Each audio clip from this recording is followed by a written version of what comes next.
Good morning students, my name is Amit Jain, chartered accountant और इस batch के लिए आपका इनकम टैक्स फैकल्टी। आज जो फ्रेंड्स ये वीडियो आप देखने वाले हो, ये मेरे लाइव बैच का रिकॉर्डिंग है। आपको फ्रेंड्स पता ही है, लाइव क्लास में कभी कभी कुछ एक्स्ट्रा मसाला भी रिकॉर्ड हो जाता है, लेकिन टेंशन बिल्कुल मत लेना। मैंने वो सारा मसाला, वो सब अनवांटेड पार्ट क्लीन कर दिया है। अब आपको मिलेगा सिर्फ पूरा स्टडी कंटेंट, नो बकवास, ओनली टैक्स की बात।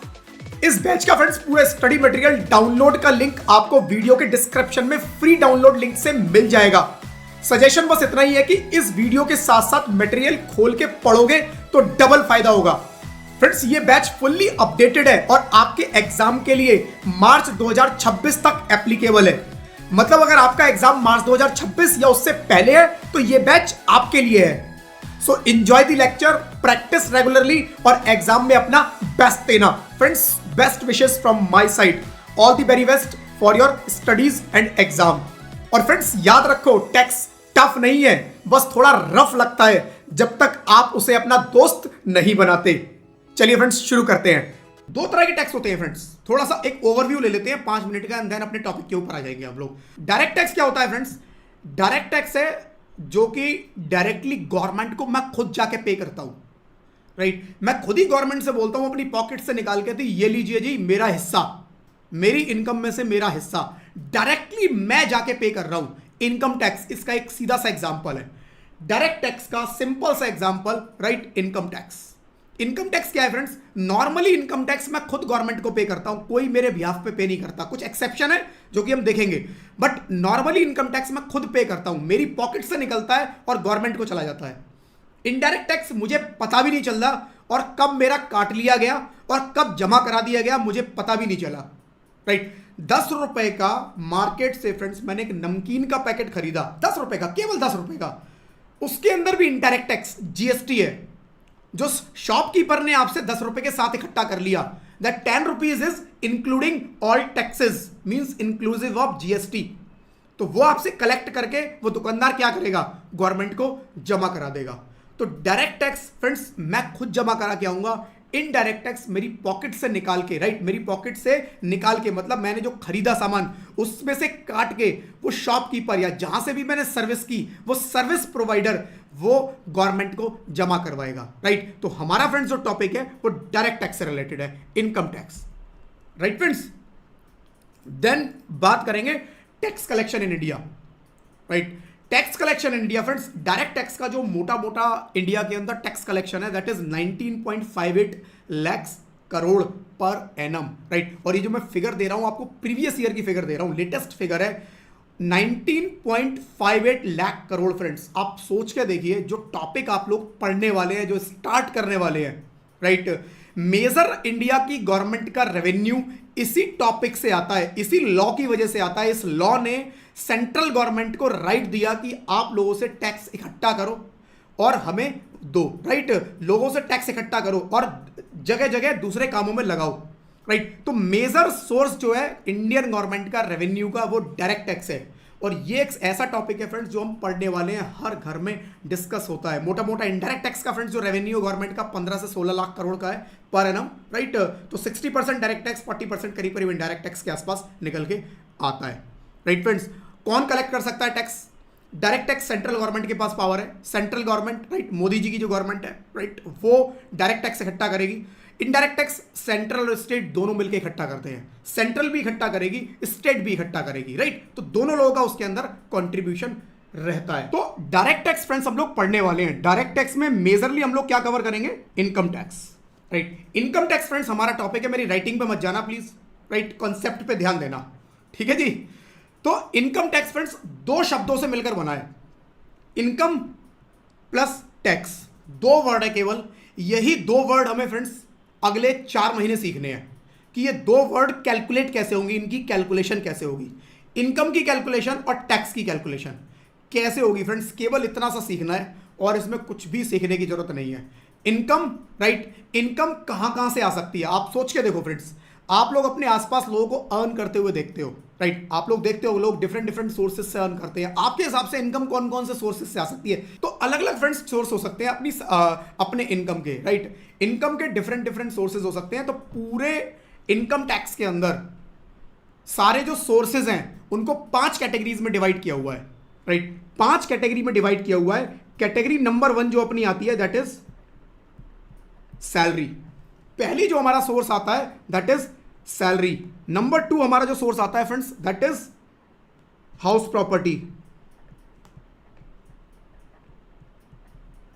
राइट। नंबर 2 हमारा जो आता है हाउस प्रॉपर्टी। सेकंड फ्रेंड्स जो अपना है वो house property. Number third type का अपना कौन सा सोर्स हो सकता है? थर्ड हो सकता है salary, house property, then business and profession. Business और प्रोफेशन को फ्रेंड्स एक ही कैटेगरी में रखा गया। बिजनेस और प्रोफेशन, बिजनेस मतलब मैं कोई गुड सेल कर रहा हूं और प्रोफेशन मतलब मैं कोई सर्विसेज प्रोवाइड कर रहा हूं मोटा मोटा, राइट। बीइंग ए सीए मैं टैक्स से रिलेटेड सर्विसेज प्रोवाइड करता हूं, I am professional, right. Number 4 capital gain and number 5 other sources. Number 5 other sources, right. तो 5 फ्रेंड्स ये कैटेगरीज हैं ब्रॉड जिसके अंदर अपने हम टैक्स को, राइट, इनकम को डिवाइड करते हैं। कैटेगरी नंबर 1 सैलरी, मेरा एम्प्लॉयर एम्प्लॉय का रिलेशनशिप है। एम्प्लॉयर एम्प्लॉय का रिलेशनशिप, किसी के यहां मैं एम्प्लॉयड हूं, उसके इंस्ट्रक्शंस के हिसाब से मैं काम करता हूं, राइट। मेरा कॉन्ट्रैक्ट है उसके हिसाब से, राइट। मंथली मेरा पे आउट आता है मेरे बैंक में या जैसे मर्जी, that is salary. House property, मेरा घर है, मकान है, दुकान है, मैंने उसको किराए पर दे दिया, राइट। उस किराए से मेरे पास रेंटल इनकम आती है, रेंट पर इनकम आती है, that is house property, right.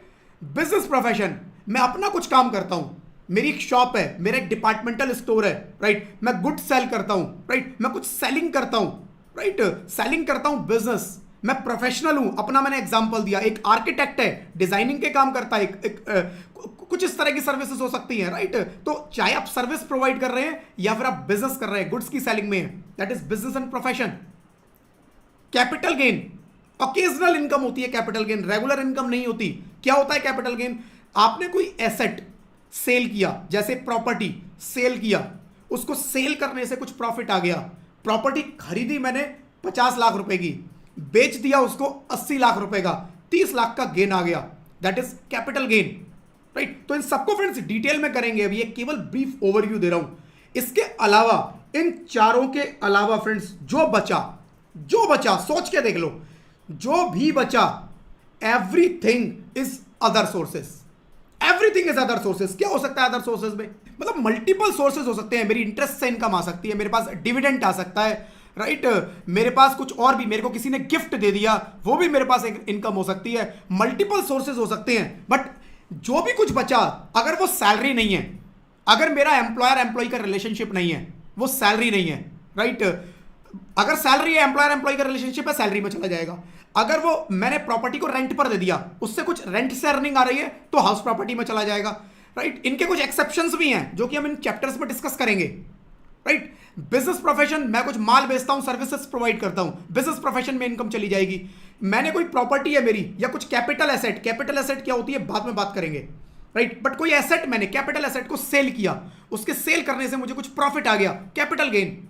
कुछ भी बचा, अदर सोर्सेज, राइट, कुछ भी बचा, अदर सोर्सेज, राइट फ्रेंड्स। तो मेरी इनकम इन 5 सोर्सेज से आ सकती है फ्रेंड्स। एक बार एक स्क्रीन और शेयर कर रहा हूं आप लोगों के साथ। पहला फ्रेंड्स अपना जो मैंने स्टडी मटेरियल दिया है that is basic concept and computation of total income, right. जिसने नहीं लिया है फ्रेंड्स प्लीज इसका प्रिंट आउट ले लेना, ठीक है, ले लेना, आपकी बहुत हेल्प करेगा, ठीक है जी। तो पहला चैप्टर जो है फ्रेंड्स हमारा बेसिक कॉन्सेप्ट, उसमें टॉपिक ही मेरा यही है, right, computation of total income. जो मैंने अभी आप लोगों को बताया, income can be divided into 5 different categories, right. Income can be divided into 5 different categories. Number 1 salary, number 2 house property, number 3 business profession, 4 capital gain, other sources. Salary, if income is received from the employer it will be considered to be income under that salary. Employer से कुछ मिल रहा है, it is salary. House property, if the income is in connection with letting out of house property. Letting out of house property, मैंने अपनी house property को किराए पर बेच दिया। हाउस प्रॉपर्टी से मतलब घर नहीं है, हाउस प्रॉपर्टी से मतलब घर नहीं है, हाउस प्रॉपर्टी से मतलब कोई भी आपके पास लैंड या बिल्डिंग है, राइट। इसका डिटेल्ड मीनिंग जब हाउस प्रॉपर्टी के चैप्टर में आएंगे तब देखेंगे, right. Income is taxable under the head house property. Business profession, if the income is from any business or profession, it is taxable, right, under the head profit and gain of business and profession. Then capital gain, if any capital asset जैसे gold, land, house, right, has been transferred, income is taxable under the head capital gain, जो मैंने अभी आप लोगों को explain किया। other sources, if there is any other income like interest, winning from lottery, it is covered under the head other sources। कुछ भी income बची, बाकी सब अदर सोर्सेस, ठीक है जी। देन क्या करेंगे, income shall be computed under each head. Her head में हमें इनकम को कैलकुलेट करना है। सैलरी से इनकम निकालने का एक डिफरेंट मैकेनिज्म है, डिफरेंट मेथड है। हाउस प्रॉपर्टी से इनकम निकालने का एक डिफरेंट मैकेनिज्म है। हाउस प्रॉपर्टी के रूल बताए हैं कि भाई इनकम कैलकुलेट कैसे होगी। मेरे को 50,000 रुपये महीने का रेंट मिलता है, पूरे साल का रेंट 6 लाख रुपए हो गया, तो क्या 6 लाख की मेरी इनकम हो गई? नो। क्या 6 लाख पर टैक्स लगेगा? नो। इसमें कुछ डिडक्शंस मिलेंगी, तो हर चैप्टर में कुछ ना कुछ डिडक्शंस मिलेंगी। सैलरी में सैलरी से रिलेटेड डिडक्शंस मिलेंगी, हाउस प्रॉपर्टी में हाउस प्रॉपर्टी से रिलेटेड डिडक्शंस मिलेंगी, राइट। तो हर चैप्टर में बिजनेस प्रोफेशन में जितनी मेरी सेल हुई, 1 करोड़ की सेल हुई, क्या 1 करोड़ की सेल मेरी इनकम है? नहीं। उसमें से खर्चे कटेंगे, मैंने माल खरीदा होगा, परचेजेस कटेंगी, मैंने कुछ सैलरी दी होंगी, वो डिडक्शन होगी, मैंने डिफरेंट कोई इंटरेस्ट पे किया है, वो डिडक्शन होगा, मैंने 50 खर्चे किए होंगे, ट्रैवल किया, राइट, कन्वेंस पे खर्चा किया, टेलीफोन पे खर्चा किया, वो सब डिडक्शन होगी। बैलेंस जो बचा वो मेरा प्रॉफिट। तो उसको कैलकुलेट करने का एक तरीका है, कैपिटल गेन को कैलकुलेट करने का एक तरीका है। हर चैप्टर में फ्रेंड्स उनसे रिलेटेड तरीके बताए गए हैं। आपको हर चैप्टर में जाके वो पढ़ के उन तरीकों से उस प्रॉफिट को कैलकुलेट करना होगा, उसके राइट इनकम को कैलकुलेट करना होगा। तो income shall be computed under each head. Expense incurred shall be deducted from the gross receipt. जो भी मेरे पास रिसीट आएगी उसमें से मेरे को खर्चों की डिडक्शन मिलेगी, खर्चे उसमें से कट जाएंगे, right, as per the provisions of relevant head. उस रेलिवेंट हेड के प्रोविजंस के हिसाब से मेरे को डिडक्शन मिलेगी खर्चों की। Income computed under the each head shall be added up to compute the gross total income, right. ये क्या है मैं भी बता देता हूं आपको, ये क्या है एक बार बता देता हूं।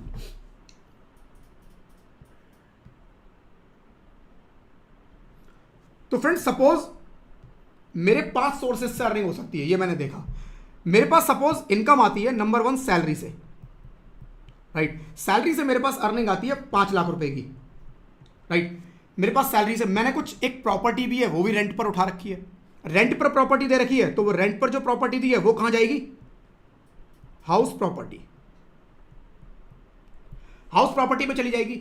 हाउस प्रॉपर्टी में क्या करना है, मान लो हाउस प्रॉपर्टी से मेरी अर्निंग है 3 लाख की, राइट। मैं कुछ side by side part time business भी करता हूं, पार्ट टाइम साथ बाय साइड बिजनेस भी करता हूं, तो मेरा कुछ बिजनेस एंड प्रोफेशन भी है जहां से मेरी 2 लाख रुपए की अर्निंग आती है, राइट। इस साल फ्रेंड्स मैंने अपनी एक प्रॉपर्टी सेल भी की, तो मेरा कैपिटल गेन भी आ गया।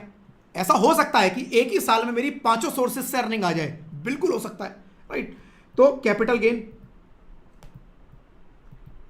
सपोज मेरा आ गया फ्रेंड्स 3.5 लाख रुपए का, राइट। और कुछ इंटरेस्ट, मैंने कुछ इन्वेस्टमेंट कर रखी है, कुछ इंटरेस्ट आया, कुछ डिविडेंड आया मेरे पास, तो अदर सोर्सेज से मेरे पास सपोज 1.5 लाख रुपए की अर्निंग आई, राइट। तो इसका फ्रेंड्स जब टोटल करेंगे तो सबसे पहले फ्रेंड्स ये अर्निंग जो है इनको कैलकुलेट करने का एक तरीका है, जो जब इन चैप्टर में हम लोग आएंगे तो देखेंगे कि सैलरी से ये 5 लाख जो कैलकुलेट होंगे वो होंगे कैसे।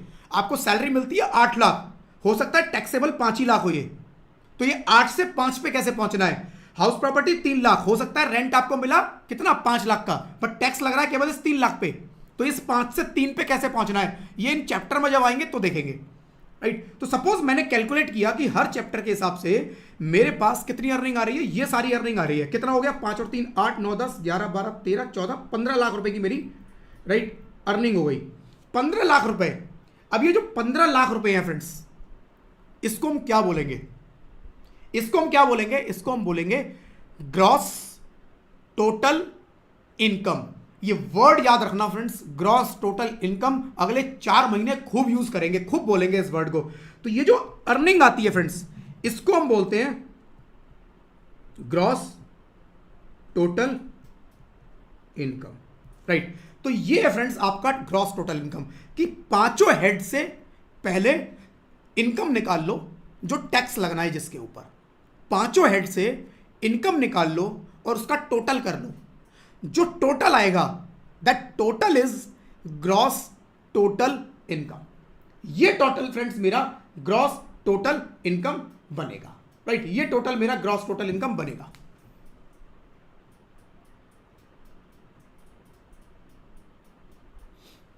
राइट, देन फ्रेंड्स, तो ये मैंने बताया आपको कि income computed under each head shall be added up. पांचों हेड में जो भी आपकी इनकम आई है उनको ऐड कर देंगे to compute the gross total income. इन पांचों का जब आप टोटल करोगे फ्रेंड्स, ये पांचों का टोटल मिला के आपका बनेगा gross total income. Certain deductions are allowed from the gross total income. इस ग्रॉस टोटल इनकम से भी कुछ डिडक्शंस हैं जो अलाउड होंगी, कुछ आपको और फर्दर छूट मिलेगी इस ग्रॉस टोटल इनकम से। और उसके बाद फ्रेंड्स जो इनकम आएगी वो मेरी क्या होगी, टोटल इनकम। उसके बाद जो मेरी इनकम आएगी वो मेरी टोटल इनकम बनेगी। तो ये ग्रॉस टोटल इनकम होगी, इसके अंदर मेरे को डिडक्शन मिलेंगी, डिडक्शन अंडर चैप्टर 6A। तो चैप्टर 6A है इनकम टैक्स के अंदर, जिसके बारे में हम लोग डिटेल में बाद में बात करने वाले हैं। इसमें डिडक्शंस बताई गई हैं। जैसे आपने सुना होगा कि ईयर एंड पे आपने देखा हो, अपनी फैमिली में भी किसी को देखा हो कि ईयर एंड पे हम लोग कुछ सेविंग प्लान करते हैं टैक्स बचाने के लिए, कि LIC में कुछ पैसा डाल दो, मेडिक्लेम ले लो, राइट। कुछ इस तरह की हम लोग सेविंग्स प्लान करते हैं। तो ये सारी सेविंग्स प्लान जो आती है ना, वो चैप्टर 6A का पार्ट है, कि चैप्टर 6A में आपने इस तरह की क्या क्या इन्वेस्टमेंट्स कर रखी है, या कहाँ कहाँ आपने इस तरह से पैसा लगाया, उन पैसों पर आपको कुछ छूट मिल जाएगी इनकम टैक्स में, right. That is chapter 6A की डिडक्शन। तो सपोज चैप्टर 6A की डिडक्शन जो मेरे को मिलेगी वो मिलेगी 1,50,000 रुपए की यहाँ पर। तो मेरा बैलेंस कितना बचा, बैलेंस बचा मेरा 13,50,000। This 13,50,000 is total income.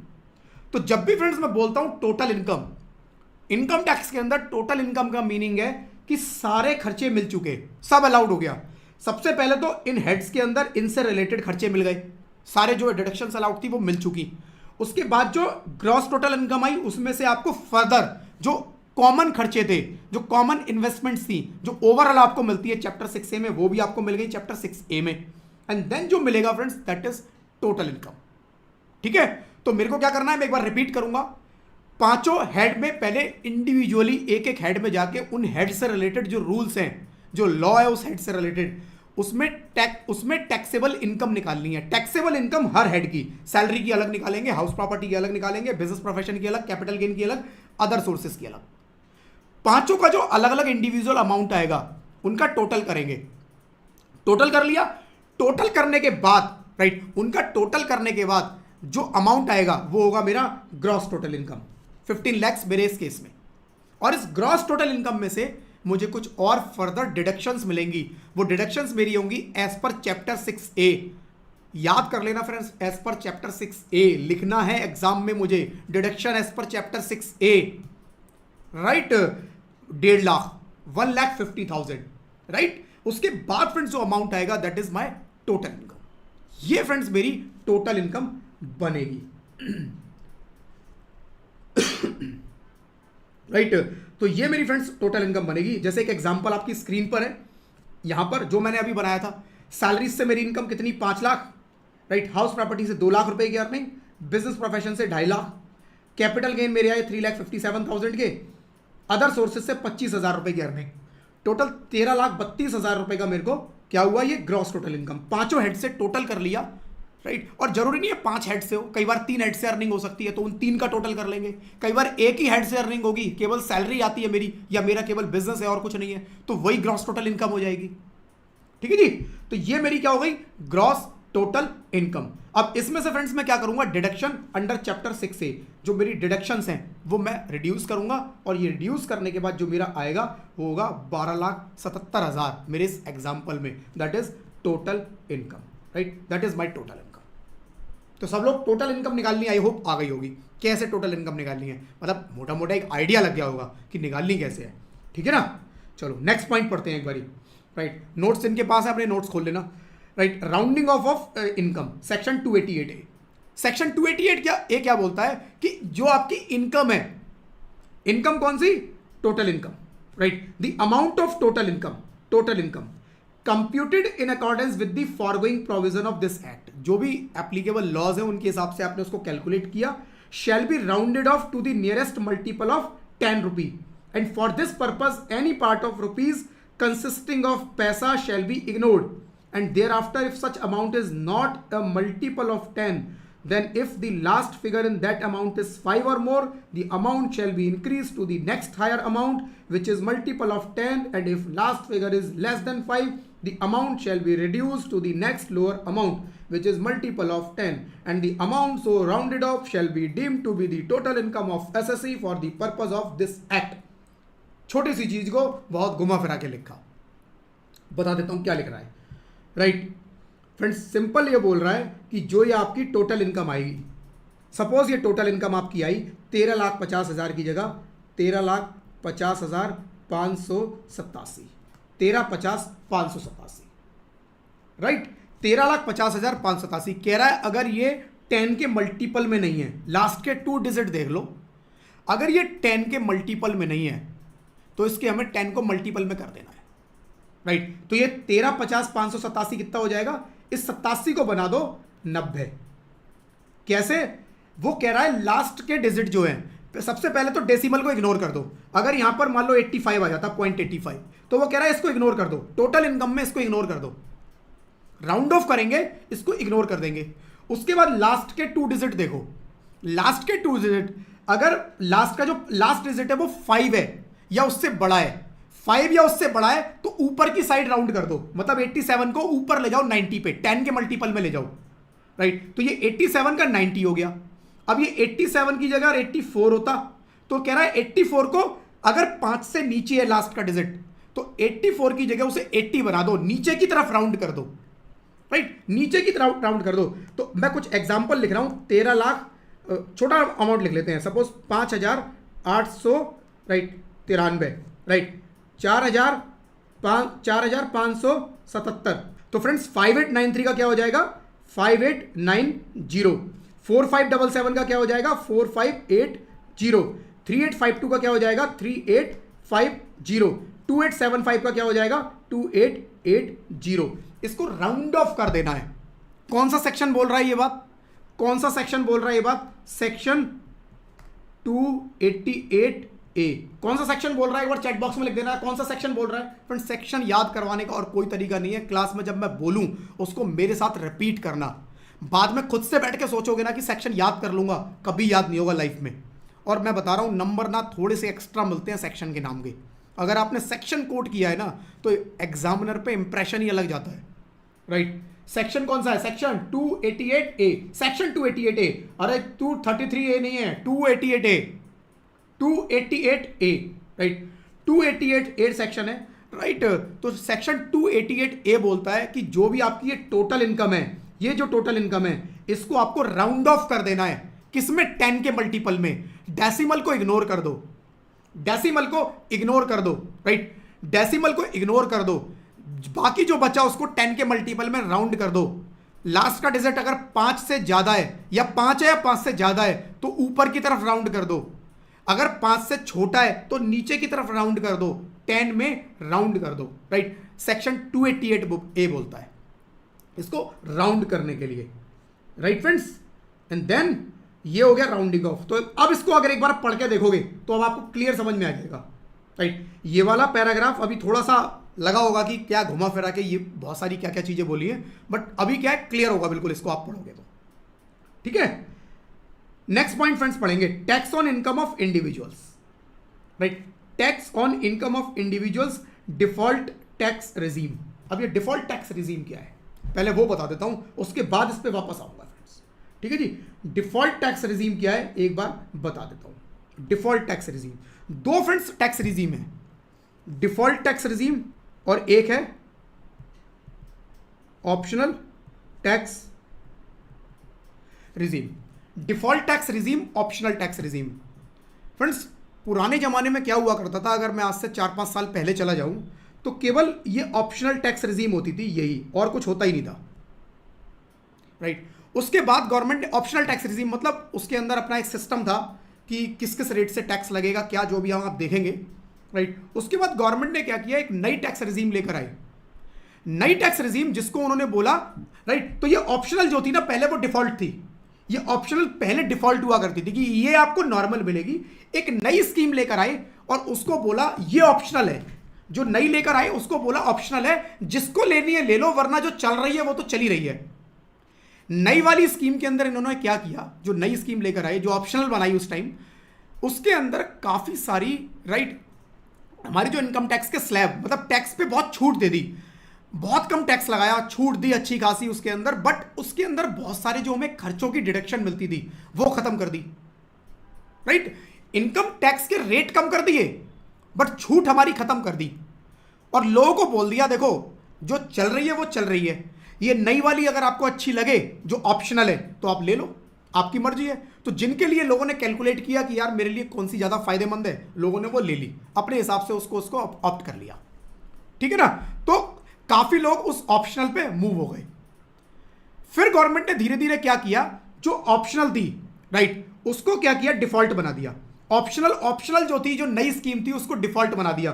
तो ये डिफॉल्ट जो रिजीम है वो नई वाली स्कीम है, राइट। नई वाली स्कीम जो थी जिसको पहले ऑप्शनल करके लाए थे उसको बना दिया डिफॉल्ट, कि अब ये डिफॉल्ट है, मतलब अगर आप कुछ नहीं बोलते तो आपको ये स्कीम मिलेगी, ये स्कीम मिलेगी, लेकिन अगर आप चाहो तो चेंज कर सकते हो। जो पहले डिफॉल्ट थी उसको ऑप्शनल में डाल दिया। ऐसा क्यों किया गवर्नमेंट ने? क्योंकि गवर्नमेंट चाहती है फ्रेंड्स कि वो इस नई स्कीम को, डिफॉल्ट टैक्स रिजीम को, राइट, आप लोगों तक पहुंचाए। अब वो चाहती है कि आप उस डिफॉल्ट टैक्स रिजीम को ऑप्ट करो, धीरे धीरे आप इसको ऑप्ट करो। गवर्नमेंट का जो प्लान है वो इसको खत्म करने का है। जो पुरानी स्कीम थी उसको ऑप्शनल में डाल के, राइट, धीरे धीरे गवर्नमेंट इसको बिल्कुल बाहर करने का प्लान है, खत्म कर देंगे, राइट। तो अभी जो फ्रेंड्स जो चल रही है स्कीम वो पुरानी स्कीम नहीं है, नई स्कीम है जो कि डिफॉल्ट टैक्स रिजीम है। डिफॉल्ट टैक्स रिजीम को फ्रेंड्स हम लोग पढ़ने वाले हैं, ऑप्शनल को भी हम लोग देखेंगे क्योंकि ऑप्शनल के बारे में भी आपके पास क्वेश्चन आ सकते हैं आपके एग्जाम में, राइट। तो हम देखेंगे दोनों, बट मैक्सिमम जो हम क्वेश्चन करेंगे वो डिफॉल्ट टैक्स रिजीम पे करेंगे क्योंकि ये फ्रेंड्स चल रही है अभी, राइट। हायर चांसेस है मैक्सिमम जो आपके पास क्वेश्चन आएंगे वो डिफॉल्ट टैक्स रिजीम के आएंगे। फर्क क्या है दोनों में फ्रेंड्स? दोनों में जो मैंने बताया फर्क, दोनों में टैक्स रेट का डिफरेंस है, दोनों में डिडक्शंस के फर्क हैं कि डिडक्शंस आपको डिफॉल्ट टैक्स रिजीम में डिडक्शंस बहुत कम कर दी गई है, टैक्स के रेट में अच्छा आपको छूट दी गई है, राइट। तो एक बार फ्रेंड्स अपनी स्क्रीन पर वापस आ जाता हूं, राइट। तो डिफॉल्ट टैक्स रिजीम हम लोग पढ़ेंगे सेक्शन 115 बीएसी।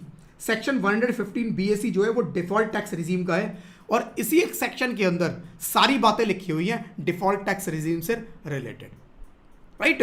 तो tax liability of an individual shall be computed at the slab rate. किसी भी इंडिविजुअल की, किसकी बात कर रहा है? इंडिविजुअल। इंडिविजुअल कौन? मैं, आप, राइट, मेरे आपके जैसे लोग, इंडिविजुअल, राइट। इंडिविजुअल की जो इनकम कैलकुलेट करेंगे वो कैसे करेंगे? स्लैब रेट से। स्लैब रेट, अब ये स्लैब रेट क्या होता है फ्रेंड्स? स्लैब रेट क्या होता है एक बार समझ लेते हैं, राइट। आ जाता हूं वापस,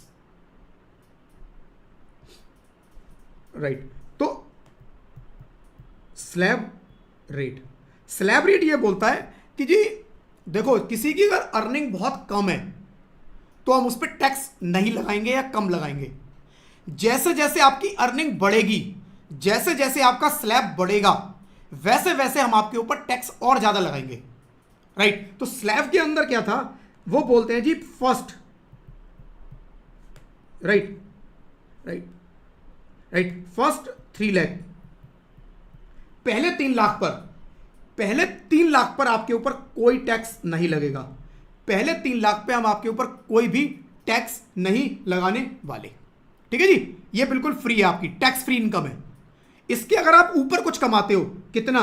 4 लाख तक, राइट। इसके बाद अगर आप 4 लाख तक जो कमाओगे उस पर हम आपका टैक्स लगाएंगे 5% का, 5% का टैक्स लगाएंगे, राइट। उससे ज्यादा आप अगर 3 लाख और कमाते हो, अगले 3 लाख पे हम टैक्स लगाएंगे 10% का,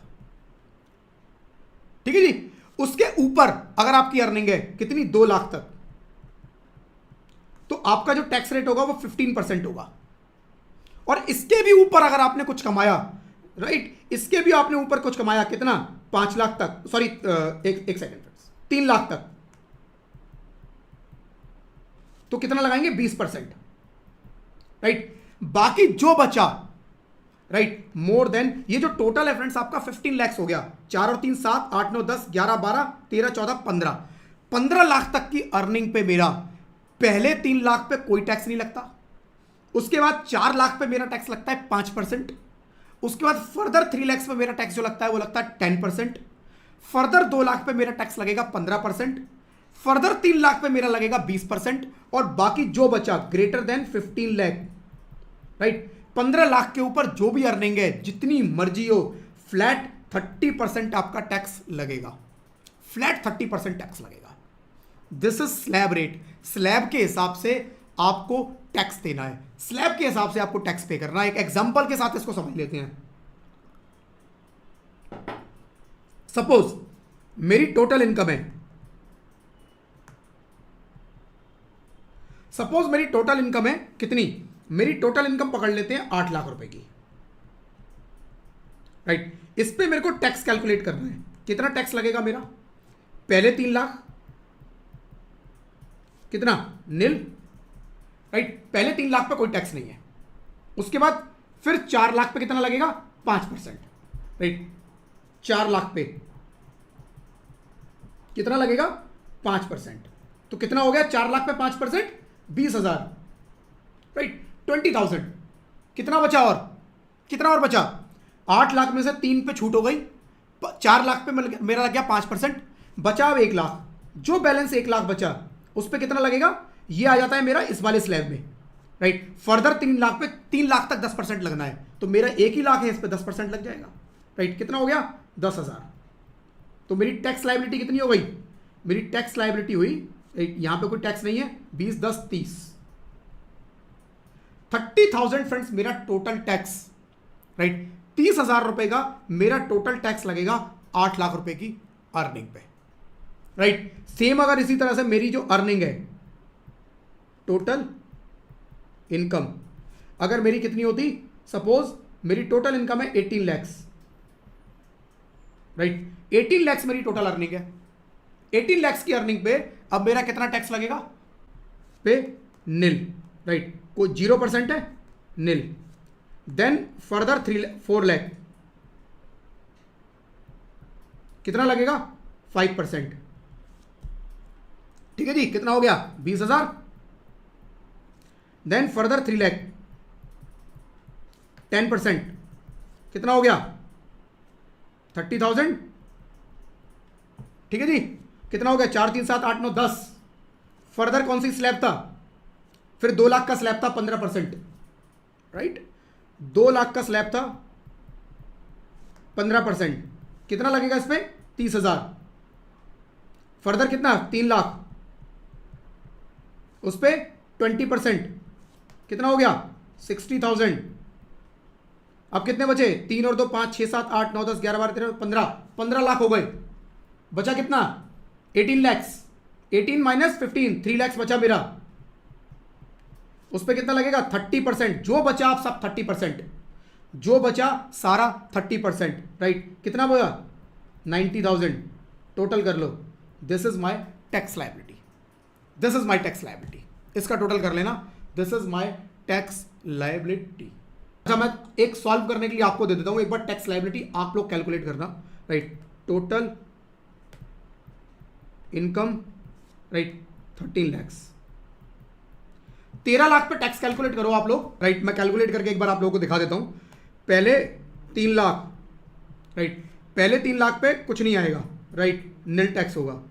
अगले 4 लाख पे कितना आएगा, 5% के हिसाब से 20,000, राइट। फिर अगले 3 लाख पे, 3 लाख पे कितना आएगा, 10% के हिसाब से 30,000, ठीक है जी। एंड देन 4 3 7 8 9 10, उसके बाद 2 लाख पे कैलकुलेट करेंगे। नेक्स्ट स्लैब 2 लाख का। देखो पहले ना बड़ा आसान था, ये स्लैब सब 3 लाख के थे। अभी एक बार ये सॉल्व कर दूं, बताता हूं आपको। 15%, 30,000, और फिर बचा केवल 1 लाख। देखो 12 लाख हो चुका है, 4 और 3 7 8 9 10 11 12, 13 लाख मैंने बोला था, तो बैलेंस 1 लाख ही बचा। इस पे लगेगा 20%, राइट। 1 लाख पे 20%, 20,000। तो कर लो इसे, 30 20 50 और 50, 1 लाख आएगा ये, 1,00,000। चलो जी, अगले क्वेश्चन पे अपने बढ़ते हैं। ठीक है जी, तो टैक्स कैलकुलेट करना आप सबको आ गया डिफॉल्ट टैक्स रिजीम में। This is default tax regime. और पहले क्या होता था फ्रेंड्स, पहले ना यहां पर जो आप स्लैब देख रहे हो ना, ये कि 3 लाख पर निल, 3 से 7, ये 7 की जगह पहले 6 होता था। उसको याद करना बहुत आसान था। ये इसी साल चेंज किया है, अभी जो जुलाई में बजट आया, जुलाई 24 में इन्होंने चेंज कर दिया उसको। पहले ये होता था 3, 3 से 6, 6 से 9, 9 से 12, 12 से 15, 3-3 लाख, सीधा 3-3 लाख। याद करना आसान था। पहले 3 पे कुछ नहीं, अगले 3 पे 5, उससे अगले 3 पे 10, उससे अगले 3 पे 15, उससे अगले 3 पे 20 और उसके ऊपर सारा 30। बिल्कुल आसान था। ये बीच में इन्होंने 3 का 7 कर दिया, फिर 7 का 10 कर दिया, और फिर ये 2 लाख का एक स्लैब बना दिया यहां पर 10 से 12 का। राइट, तो थोड़ा सा कंफ्यूजन होता है, बट 2-3 कैलकुलेशन करोगे याद हो जाएगा। ठीक है जी, तो ये जो 15% का स्लैब है यहां पे केवल 2 ही लाख है, और ये जो 5% का यहां पर 4 लाख है। बाकी ये भी 3 लाख वाला है, ये भी 3 लाख वाला है, ये भी 3 लाख वाला है। ठीक है जी, तो कुछ फ्रेंड्स इसके अंदर एग्जाम्पल दिए हुए हैं, ये आप लोग राइट घर पे अपनी तरफ से सॉल्व करके देखना। कुछ मैंने अपनी तरफ से अभी करवा दिए, राइट, कुछ मैंने अपनी तरफ से अभी करवा दिए हैं, आप लोगों ने कैलकुलेट भी किया। राइट, ये कुछ उसी तरह के एग्जाम्पल दिए हुए हैं, अलग अलग टोटल इनकम पे आपको टैक्स कैलकुलेट करना है। राइट, अब आ जाएंगे फ्रेंड्स हम लोग पेज नंबर कौन सा है पेज नंबर, ये ऊपर पेज नंबर 6। पेज नंबर 6 पे नीचे पॉइंट नंबर 4 है, health and education cess. Health and education cess. Cess is a variant of tax charged over the basic tax liability of a tax payer. A cess is a imposed when the government looks to raise funds for a specific purpose. Health and education cess shall be charged at the rate of 4% on the amount of income tax. 4% लगेगा, ठीक है, लेकिन सबसे पहले समझ लेते हैं ये है क्या आखिर। फ्रेंड्स नॉर्मली क्या होता है, एक आपने देखा इनकम टैक्स स्लैब रेट पे कैलकुलेट हो रहा है। राइट, आप गवर्नमेंट को टैक्स पे करते हो, टोटल इनकम निकालोगे, उस पर गवर्नमेंट को टैक्स पे करोगे। फिर गवर्नमेंट से आप पूछोगे जी ये बताओ आप मेरे को कि ये पैसा खर्च कहाँ होगा, ये पैसा खर्च कहाँ होगा। तो गवर्नमेंट कहती है बहुत सारे काम है हमारे पास, हेल्थ के ऊपर करेंगे, एजुकेशन पे करेंगे, चिल्ड्रन वेलफेयर पे करेंगे, वुमेन एम्पावरमेंट पे करेंगे, राइट, फार्मर्स के लिए काम करेंगे, हम लोग बहुत सारे काम करेंगे। उन्होंने कहा नहीं ऐसे नहीं, मैं जो टैक्स दे रहा हूं वो कहां खर्च करोगे ये बता दो बस। गवर्नमेंट कहती है ऐसा कैसे बताएं भाई, बजट देख लो, राइट, जो एलोकेट हुआ है उस हिसाब से हो जाएगा, ये तो कॉमन पूल है, आप जो टैक्स दोगे वो पूल में आ जाएगा, उसमें से फिर खर्चा होगा। मैंने नहीं ऐसा नहीं, मुझे तो ये पता करना है मेरा पैसा कहां खर्च होगा। गवर्नमेंट ने कहा यहां से निकल लो अब तुम, बिल्कुल ठीक है, हम नहीं बता सकते अलग तुम्हारा पैसा कहां खर्च होगा। राइट, फिर बात आई सेस की। गवर्नमेंट ने बोला हाँ यहां हम तुम्हें बताएंगे कि पैसा कहां खर्च होगा। राइट, तो फ्रेंड्स जो सेस लिया जाता है ना वो पर्टिकुलर स्पेसिफिक पर्पस के लिए लिया जाता है, उसका एक पर्पस होता है। नॉर्मल टैक्स का कॉमन पर्पस है, कॉमन खर्चों के लिए यूज होगा, बहुत सारी चीजें हैं उसके लिए वो सारा खर्चा होगा। लेकिन जो आपका सेस है, जब भी वर्ड सेस आ जाए तो सेस इज ऑल्सो टैक्स, ये भी एक टैक्स है, बट टैक्स जब वर्ड आता है तो वो एक कॉमन के लिए चला गया। बट लेकिन जब सेस आया बीच में तो सेस का मतलब ये हुआ फ्रेंड सिंपल कि ये खर्चा जो होगा पर्टिकुलर स्पेसिफिक पर्पस से होगा। जैसे ये कौन सा टैक्स है, ये कौन सा सेस है, health and education cess. Health and education cess किसके लिए खर्चा होगा, हेल्थ या फिर एजुकेशन के लिए। तो कहीं पर भी फ्रेंड्स आपको अगर सेस वर्ड लिखा हुआ मिले, कौन सा सेस, तो आपको समझ जाना है कि ये खर्चा स्पेसिफिकली इन्हीं पे होने वाला है और कहीं इसका खर्चा नहीं होगा। राइट, तो ये वाले खर्चे का मुझे पता होता है कि मेरे इस पैसे का क्या होने वाला है। तो गवर्नमेंट कहती है जो भी आपका टैक्स है, जितना भी आपका टैक्स बनेगा उसके ऊपर 4% आपको क्या देना है, health and education cess, HEC, health and education cess, HEC आपको 4% देना होगा। राइट, 4% देना होगा। जैसे एग्जांपल के लिए यहीं पर देख लेते हैं फ्रेंड्स, सपोज मेरी जो टैक्स लायबिलिटी आती है, राइट, टैक्स लायबिलिटी जो मैंने टोटल इनकम पर कैलकुलेट किया वो मेरी निकल के आती है 1 लाख रुपए की। राइट, 1 लाख, तो इसके ऊपर मेरा क्या लगेगा, HEC, higher right, health and education cess, किस रेट से, 4% पे।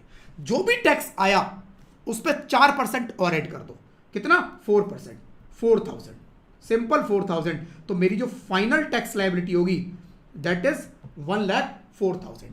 मेरे को जो गवर्नमेंट को टैक्स देना है वो 1,04,000 रुपए गवर्नमेंट को टैक्स देना है। ये पैसा किस लिए खर्च होगा पता नहीं, सब पे खर्चा होगा, अलग अलग चीजों पे खर्चा होगा, अलग अलग हमें नहीं पता ये कहां खर्च होगा। ये जी हमें इंडिया के अंदर हेल्थ सिस्टम को इंप्रूव करना है, राइट, हमें इंडिया के अंदर एजुकेशन सिस्टम को इंप्रूव करना है, उसके लिए हमें एक्स्ट्रा पैसा चाहिए। तो वो एक्स्ट्रा पैसा उसके लिए as a health and education cess government इकट्ठा करती है और ये पर्टिकुलरली इसी में लगाया जाएगा, इसका कुछ और यूज नहीं होगा, राइट। तो सिंपल 4% जो भी टोटल इनकम आई उस पर टैक्स कैलकुलेट किया, टैक्स कैलकुलेट करने के बाद 4% उस टैक्स पर ऐड कर देना है, टोटल इनकम पर नहीं, टैक्स पर। जो टैक्स आया, राइट, टोटल इनकम पर 15 लाख रुपए की अर्निंग, 13 लाख की अर्निंग पे अभी हमने निकाला 13 लाख की अर्निंग, कितना टैक्स बना 1 लाख, उस 1 लाख में 4,000 और ऐड कर दो 4%, right, that is health and education cess. Then friends rounding off tax section 288B, पहला वाला सेक्शन कौन सा था एक बार बताना जरा, राउंडिंग ऑफ का, जिसमें टोटल इनकम को राउंड ऑफ किया था, चैट बॉक्स में लिखना एक बार। टोटल इनकम को राउंड ऑफ किया था ना, सेक्शन क्या था चैट बॉक्स में। ग्रेट ग्रेट ग्रेट, एक आंसर आया अभी, और कोई, राइट, ग्रेट। 288A, 288A किसको राउंड ऑफ करवा रहा है, टोटल इनकम को। 288B कह रहा है टैक्स को राउंड ऑफ कर दो, जो टैक्स आया इसको भी राउंड ऑफ कर दो, एग्जैक्टली सेम वे जैसे 288A में किया था। Any amount payable and amount of refund due shall be rounded off in the multiple of 10, बिल्कुल वैसे ही, in the similar manner as in case of total income under section 288A, right, जैसे 288A को किया था वैसे ही 288B को करो। 288A कह रहा था सबसे पहले टोटल इनकम को राउंड ऑफ कर दो, उस पर टैक्स निकालो, फाइनली जब टैक्स निकल जाए तो उस टैक्स को भी राउंड ऑफ कर दो, 288B बोलता है। तो पहले हमारी टोटल इनकम कैलकुलेट होती है, फिर टैक्स कैलकुलेट होता है, ऐसे ही तो होता है, पहले टोटल इनकम फिर टैक्स। तो इसीलिए पहले 288A आएगा फिर 288B आएगा, याद करने का सीधा तरीका। पहले कौन सा आएगा 288A, क्योंकि टोटल इनकम पहले आएगी, 288B बाद में आएगा क्योंकि टैक्स बाद में आ रहा है। ठीक है जी, दोनों सेक्शन मेरे हिसाब से याद हो गए होंगे आप लोगों को, भूलना मत। अब जब भी देखो पढ़ो ना, सेक्शन के साथ पढ़ो, सेक्शन को बोल के पढ़ो साथ में, तरीका यही है सेक्शन को याद करने का, अलग से कभी याद नहीं होंगे लाइफ में सेक्शन। ठीक है जी। नाउ फ्रेंड्स कुछ टर्म जो हम बहुत फ्रिक्वेंटली यूज करेंगे वो एक बार देख लेते हैं। कुछ टर्म्स जो हम बहुत फ्रिक्वेंटली यूज करेंगे, जैसे previous year, assessment year. Previous year, assessment year. Previous year क्या होता है, previous year refers to financial year in which income is earned, right, it runs from 1st April to 31st March of the next calendar year, right. In the income earned during the period is assessed for tax purpose in next year. Example, if you are talking about the financial year 24-25, 1st April 2024 to 31st March 2025, this would be your previous year for income earned during this year. पढ़ लेते हैं एक बार, समझा दूंगा अभी। फिर assessment year क्या होता है, The assessment year is following the previous year, previous year से अगला year, in which income earned is evaluated, taxed and filed, जिस साल में आपकी इनकम को चेक किया जाएगा वो असेसमेंट ईयर है, right. This is the year when taxpayer file their return of income earned in the previous year. Example, if person has earned income during the previous year 24-25, he will file tax return and will be assessed in the assessment year 24-25. क्या होता है एक बार समझ लेते हैं। Previous year और assessment year, पहले आया प्रीवियस ईयर। प्रीवियस ईयर क्या है फ्रेंड्स, मेरा स्टार्ट होगा अप्रैल से कब तक, मार्च तक। अभी अगर अपना देखें, हम लोग पढ़ रहे हैं जो, वो अप्रैल 24 से मार्च 25 तक, अप्रैल 24 से मार्च 25 तक, 1 अप्रैल 24 से 31 मार्च 25 तक, ये मेरा क्या होगा प्रीवियस ईयर। ये वो ईयर है जब मैं इनकम को अर्न करूंगा, मेरे को सैलरी मिली 1 अप्रैल 24 से 31 मार्च 25 तक की, मैंने बिजनेस में इनकम कमाई 1 अप्रैल 24 से 31 मार्च 25, मैंने कोई प्रॉपर्टी सेल कर दी, कब सेल की, 1 अप्रैल 24 से 31 मार्च 25, कोई भी ट्रांजैक्शन जो हुआ वो 1 अप्रैल 24 से 31 मार्च 25 के बीच में हुआ, this is previous year. Previous year is that year जब मैं इनकम अर्न करता हूं, ये मेरा अर्निंग ईयर है, राइट। अर्निंग ईयर कब तक चलेगा मेरा? 31 मार्च तक। 31 मार्च के बाद खत्म, उसके बाद अगला प्रीवियस ईयर चालू हो जाएगा नेक्स्ट ईयर के लिए, राइट। फिर एक होता है असेसमेंट ईयर। असेसमेंट ईयर मेरा क्या होगा? वो भी होगा मेरा अप्रैल से लेकर मार्च तक, राइट। अप्रैल से लेकर मार्च तक, बट अप्रैल 25 से मार्च 26, राइट। 1 अप्रैल 25 से 31 मार्च 26, ये मेरा असेसमेंट ईयर हुआ। ये मेरा कौन सा ईयर है? मैंने प्रीवियस ईयर में जो इनकम कमाई, जो मैंने प्रीवियस ईयर में काम किया, अब गवर्नमेंट को उसका हिसाब देने का टाइम आ गया है, right. Now I will file my ITR, income tax return. मैं अपना सारा हिसाब बनाऊंगा, गवर्नमेंट को अपनी रिटर्न फाइल करूंगा, गवर्नमेंट उस रिटर्न को चेक करेगी, इनकम टैक्स डिपार्टमेंट उस रिटर्न को चेक करेंगे, असेसमेंट करेंगे, और उसके बेसिस पे या तो चेकिंग में आपने जो बोला उसको ओके कर देंगे, या आपका कुछ रिफंड निकलता है, एक्स्ट्रा टैक्स आ गया था आपको वापस कर देंगे, या आपकी टैक्स की लायबिलिटी निकलती है, जो आपने कुछ गलतियां करी उन्होंने ठीक करके बोला जी एक्स्ट्रा टैक्स पे करो, वो आपसे करवाएंगे। वो कब करवाएंगे? इस ईयर में। इस ईयर में तो नहीं करवा सकते ना, इस ईयर में तो आपने कमाया है अभी। इस साल में आप हिसाब दोगे, इस साल में गवर्नमेंट चेकिंग करेगी, इस साल में गवर्नमेंट आपकी उस इनकम को फाइनल करेगी, इस साल में इनकम टैक्स आपके लिए काम करेगा। This is my assessment year, जिस साल में मेरी इनकम को असेस किया जाएगा, राइट। तो कई जगह फ्रेंड्स आपको टर्म यूज करने को मिलेगी प्रीवियस ईयर समझ जाना। अगर हम प्रीवियस ईयर बोले तो वी आर टॉकिंग अबाउट 2024-25 2024-25 की इनकम की बात हो रही है। और अगर बोले असेसमेंट ईयर 2025-26, असेसमेंट ईयर 25-26 मतलब 24-25 की इनकम की बात हो रही है। 24-25 की इनकम, अगर असेसमेंट ईयर 25-26 बोला जाए तो मतलब अर्निंग कौन से साल की? 24-25 की। तो आपको ये दोनों टर्म देखने को मिलेंगी, right. Hopefully friends next year से ये टर्म आपको दोनों ही सुनने को ना मिले, राइट।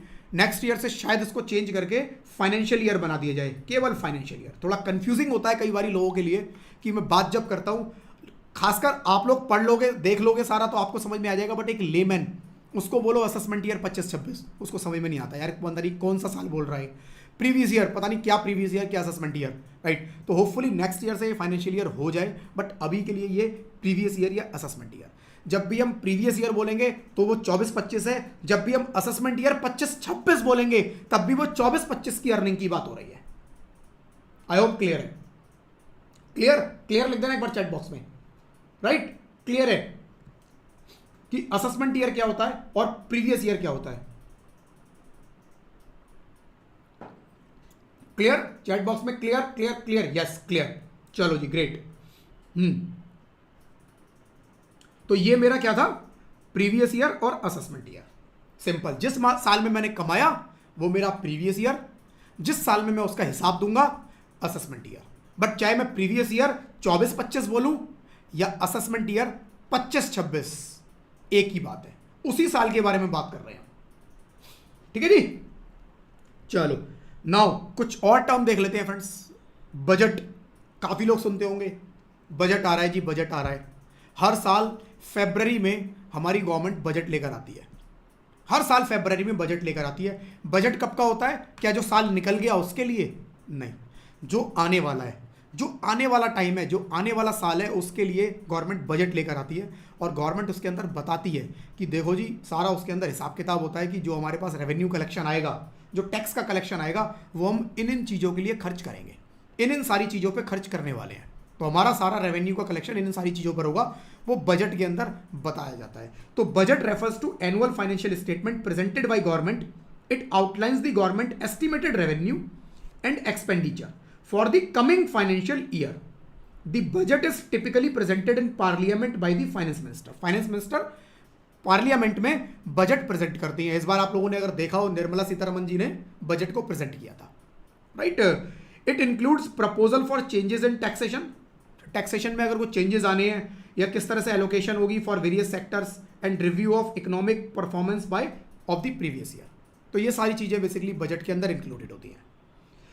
फाइनेंस बिल क्या होता है फ्रेंड्स? बजट जब एक बार प्रेजेंट हो जाता है, राइट, बजट जब एक बार प्रेजेंट हो जाता है, now that is finance bill, now that is finance bill, उस बजट को अप्रूवल के लिए दिया गया है, दैट इज फाइनेंस बिल, वो एक बिल है, अभी वो एक्ट नहीं है, वो फाइनेंस बिल है। Finance bill is proposed piece of legislation that accompanies the budget, it contains detail provision on the taxation and other financial matter proposed in the budget, वही सेम है, budget को ही हम finance bill बोलते हैं, right, budget एक बार present हो जाता है, अप्रूवल के लिए चला जाता है, उसको हम बोलते हैं finance bill. This bill specifies how the government plans to implement its financial proposals, including amendments to tax laws like Income Tax Act, GST, Custom and others. इन सब के बारे में इसमें बात होती है।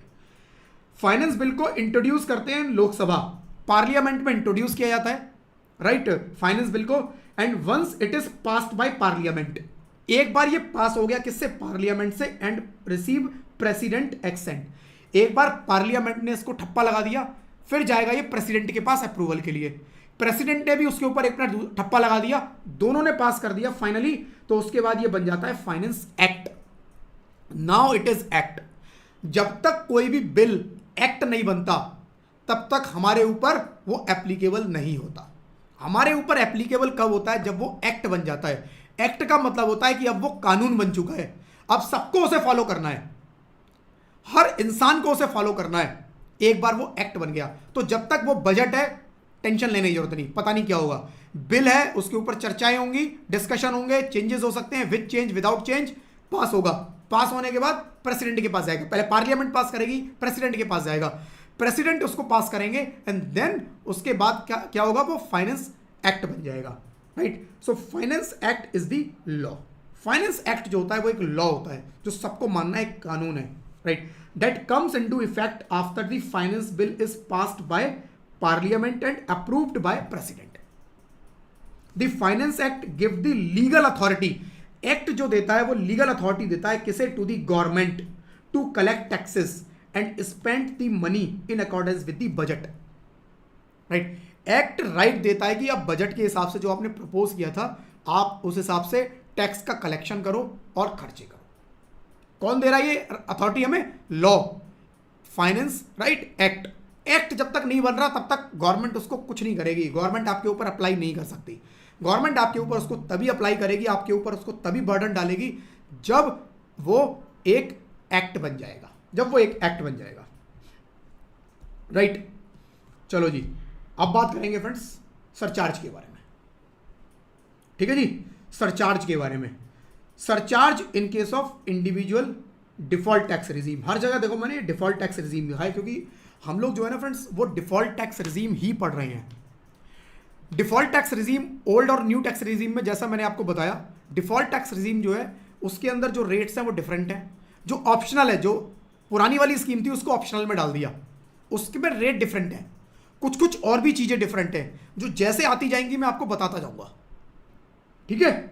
तो default tax regime, default tax regime क्या है फ्रेंड्स, इसके अंदर ये बोलता है, मैं एक बार बता देता हूं पहले, इस पर फिर बाद में आएंगे, पहले एक बार मैं अपने राइट नोट पे आ जाता हूं। सपोज मैंने इनकम कमाई, सपोज मैंने इनकम कमाई कितने की, इनकम, राइट, मैंने कमाई कितने की, 80 लाख रुपए की, 80 लाख रुपए की इनकम मैंने कमाई। 80 लाख की इनकम पे मेरा कितना टैक्स आएगा, कोई कैलकुलेट करना चाहेगा, राइट। 80 लाख की इनकम पे टैक्स आएगा फ्रेंड्स 20,90,000 रुपए का। आप कैलकुलेट करके देख लेना, जो टैक्स आएगा वो आएगा 20,90,000 रुपए का। अब इस पे क्या लगाऊं, अभी तक हमने पढ़ा था कि इसके ऊपर हम 4% सेस और ऐड करेंगे, बट फ्रेंड्स इस इनकम पे ध्यान देना है। अगर ये इनकम मेरी 50 लाख से ज़्यादा की है, अगर ये इनकम मेरी 50 लाख तक है, तो जो हमने अभी तक सीखा 4% एजुकेशन सेस वही लगेगा। लेकिन अगर ये इनकम मेरी 50 लाख से ज़्यादा की है तो मेरे को यहां पर एक सरचार्ज और देना है। गवर्नमेंट ने बोला, टैक्स लॉ ने बोला कि जो बहुत हाई अर्निंग पर्सन है, जो अच्छा खासा कमा रहे हैं, हम उनसे कुछ और एक्स्ट्रा भी वसूलेंगे, कुछ और एक्स्ट्रा वसूलेंगे, वो एक्स्ट्रा है ये सरचार्ज, राइट। तो बोला कि जी अगर आपकी इनकम 50 लाख क्रॉस कर गई तो हम आपसे एक और नया टैक्स लेंगे, वो होगा सरचार्ज। और वो क्या होगा, सरचार्ज सीधा सा बताया उन्होंने कि सरचार्ज आपका होगा अगर आपकी income right, up to 50 lakh है तो ये नील है, कोई इस पर सरचार्ज नहीं है। 50 लाख तक नो सरचार्ज। बट अगर ये इनकम ग्रेटर देन 50 लाख से, ये 50 लाख से ग्रेटर, ये ग्रेटर देन का साइन है जो ऐसा बनता है ना, आई होप आप लोगों को पता होगा, ये ग्रेटर देन का साइन है, greater then 50 but less then, ये लेस देन का साइन है, लेस देन 100 लैक्स, 100 लैक्स मतलब 1 करोड़, 50 लाख से ज़्यादा अर्निंग है बट 1 करोड़ से कम है, तो उस केस में आपको जो सरचार्ज देना है वो आपको देना है 10%। 10% ऑफ व्हाट, किसका 10%? टोटल टैक्स का। टैक्स का 10% आप मुझे एडिशनल और टैक्स दो जो कि सरचार्ज। अभी आप सोचोगे पता नहीं कितनी तरह के टैक्स आने वाले हैं, राइट। पहले नॉर्मल टैक्स आ गया, स्लैब से लगा दिया, एक एजुकेशन सेस बता दिया, अब एक सरचार्ज और आ गया, राइट। अभी देखते जाओ गवर्नमेंट किस किस तरह से आपके साथ वसूलियाँ करती है, ठीक है, कैसे कैसे वसूलियाँ होती हैं फ्रेंड्स, वो आप लोग देखेंगे इस टैक्स में। देखो इस लॉ को ना मैं बताता हूँ आपको, बड़ा दर्द होता है इस लॉ को पढ़ते पे कभी कभी कि यार इतना टैक्स, इतना सारा हमारी पॉकेट से जाता है। इस लॉ को जब आप पढ़ोगे ना तो एज ए लेमैन मत पढ़ना, बड़ा दर्द होगा, सीख नहीं पाओगे अच्छे से। इस लॉ को पढ़ना as a government, as a tax authority, as a law maker, तब आपको ज़्यादा समझ में आएगा, तब आपको ज़्यादा समझ में आएगा, तब आपको इसके फायदे नजर आएंगे कि अच्छा ये भी है, तो आपको सीखने में मजा आएगा। अच्छा यार ऐसे भी टैक्स आएगा, अच्छा ऐसे भी टैक्स आएगा, अच्छा ऐसे भी नोच लो, अच्छा ऐसे भी नोच लो, ठीक है, क्योंकि आपको आ रहा है। फिर आप सोचोगे मैं तो अथॉरिटी हूं, मेरे पास आएगा, राइट। लेकिन अगर आप नॉर्मल लेमैन बन जाओगे तो आपको लगेगा यार ये तो मेरी पॉकेट से जाएगा, तो फिर डिमोटिवेटेड हो जाओगे, ठीक है। चलो जी, तो 10%। उसके बाद कहते हैं जी अगर ये ग्रेटर देन 100 लैक्स है, greater than 100 lakhs but less than 200 lakhs, so 1 crore से ज्यादा है, 2 करोड़ तक है, तो इस पे हम लगाएंगे 15%। और अगर आपका total income greater then 200 lakhs हुई, 2 करोड़ के ऊपर जितना मर्जी है, हम लगाएंगे 25%।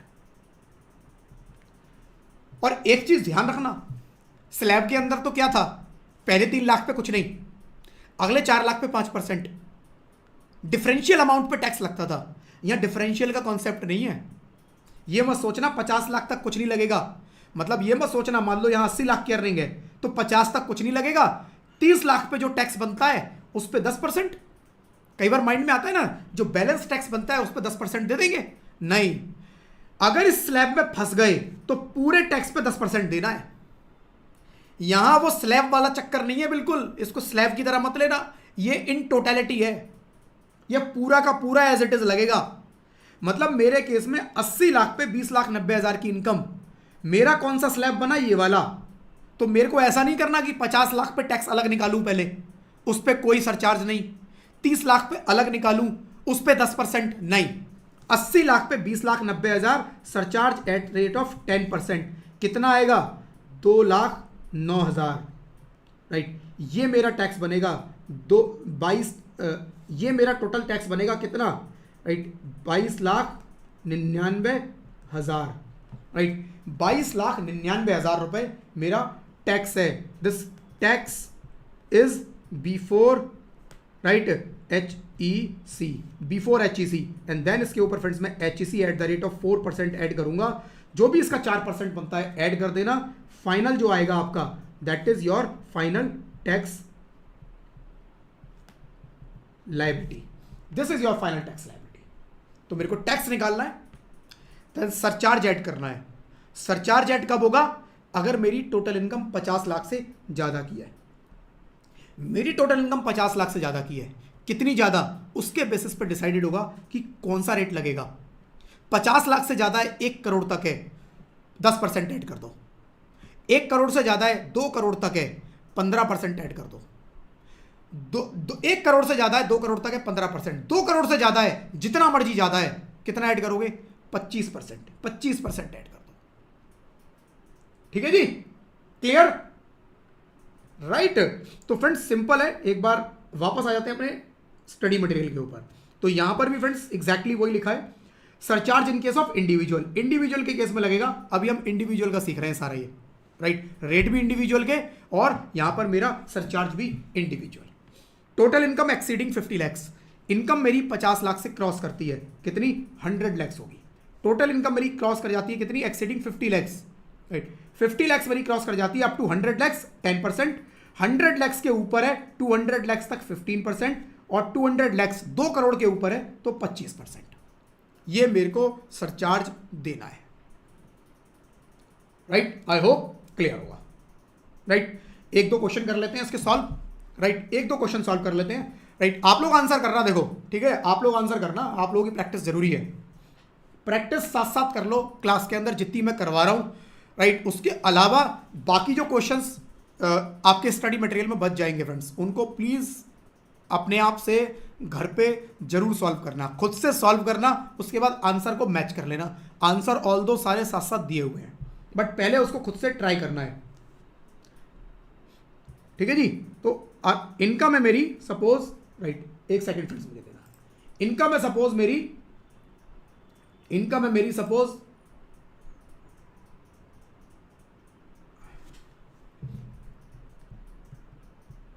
सैलरी से इनकम आती है मेरी सपोज 15 लाख रुपए की। ठीक है, हाउस प्रॉपर्टी से अर्निंग मेरी आती है कितनी, सपोज 30 लाख रुपए की। इसके अलावा मेरा कुछ बिजनेस भी चल रहा है, बिजनेस प्रोफेशन से भी मेरी अर्निंग है, कितने की है, 50 लाख रुपए की बिजनेस प्रोफेशन से है मेरी। राइट, कुछ कैपिटल गेन भी हुआ है मेरे को, कितने का हो गया, 15 लाख रुपए का कैपिटल गेन हो गया इस बार। इंटरेस्ट, डिविडेंड, अदर सोर्सेज से मेरी अर्निंग आई कितने की, 10 लाख रुपए की। कितना हो गया टोटल, 15 10 25 75 75 और 30 1 5 1 करोड़ 20 लाख, 1 करोड़ 20 लाख रुपए की मेरी टोटल अर्निंग है। राइट, 1 करोड़ 20 लाख रुपए की फ्रेंड्स मेरी टोटल अर्निंग है।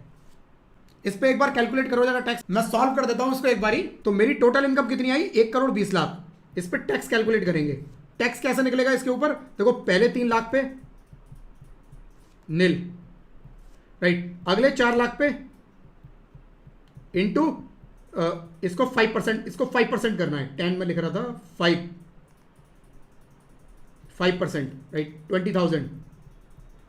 अगले 3 लाख पे 10%, 30,000। अगले 2 लाख पे 15%, 30,000। उससे अगले 3 लाख पे कितना, 20%, 60,000। एंड देन बैलेंस कितना बचा, 15 ही हो गए, बैलेंस बचा 1 crore 5 lakh. Right, multiplied by 30%, कितना आएगा, 30 31 लाख 50 हज़ार, 31 50 ही आएगा ना, हाँ 31 लाख 50 हज़ार।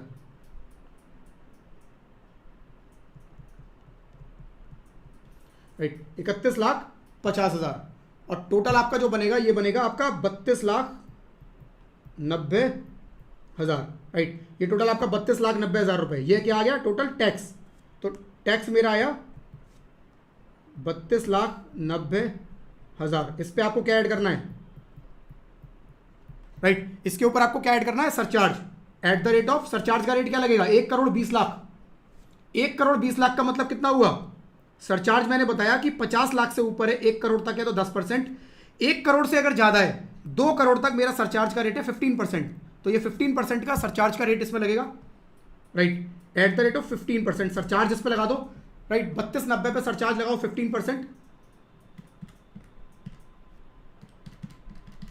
ये आएगा 4,93,500, 4,93,500। राइट, टोटल कर लो इसको 37,83,500, और इसके ऊपर फ्रेंड्स आपको क्या करना है, education cess, right, HEC। Right, तो this tax before HEC, tax before HEC, HEC हो गया एट द रेट ऑफ 4%, कितना, 37,83,500 का 4%, 37,83,400 का 5% निकाल लो, 1,51,340। राइट, तो टोटल आपका कितना बनेगा, राइट, तो टैक्स टोटल बनता है 39,34,840 रुपए, 39,34,840। एक और सॉल्व कर लेते हैं, प्रैक्टिस जरूरी है, एक और सॉल्व कर लेते हैं। ठीक है, एक और क्वेश्चन मैं लिख देता हूं। राइट, सैलरी, राइट 80 लैक्स, काफी अर्निंग है। बिजनेस राइट, 30 लैक्स, ठीक है जी। सैलरी 80 लैक्स, बिजनेस 30 लैक्स, इसी को टोटल कर लो। ग्रॉस टोटल इनकम कितना हुई? 1,10,00,000 की, राइट, 1,10,00,000 की gross total income. Chapter 6A की डिडक्शन कोई है? नहीं है, कुछ नहीं है। टोटल इनकम 1,10,00,000, टोटल इनकम 1,10,00,000 की है। इस पर टैक्स कैलकुलेट करना है, टैक्स कैलकुलेट करेंगे। Calculation of tax, right. First 3 lakh 0% nil, then 4 lakhs 5% 20,000, then 3 lakhs 10% 30,000, then 2 lakh 15% 30,000, then 3 lakh 20% 60,000, 15 lakh total हो गया। 4 3 7 8 9 10 11 12 13 15, 15 लैक्स पे लग चुका। 15 लैक्स के ऊपर जितना भी होगा सारा 30%, कितना बचा 15 के ऊपर, राइट। 1,10 में से 15 हटा दो, 95 लैक्स, 30% कितना हो गया 30, 28,50,000,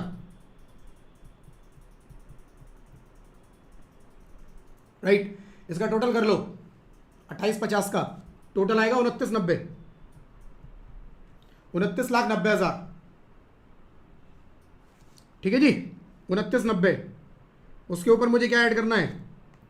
29,90,000 सरचार्ज,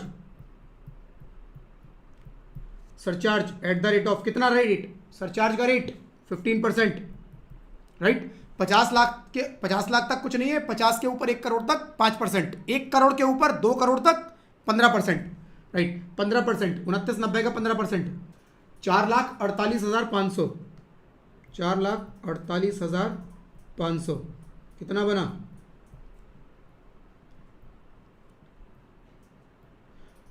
34,38,500। सेस ऐड कर दो, HEC higher education, right, health and education cess at the rate of 4%। अच्छा, ये इसके नीचे वाली लाइन में आएगा। This is basically tax before HEC, right, HEC at the rate of 4%। 34,38,500, 34,38,500 का टोटल 4% कैलकुलेट कर लो।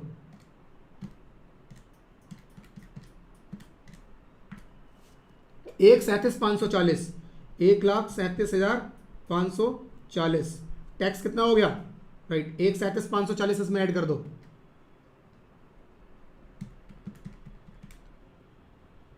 35,76,040, 35,76,040, राइट। तो टोटल जो टैक्स बनेगा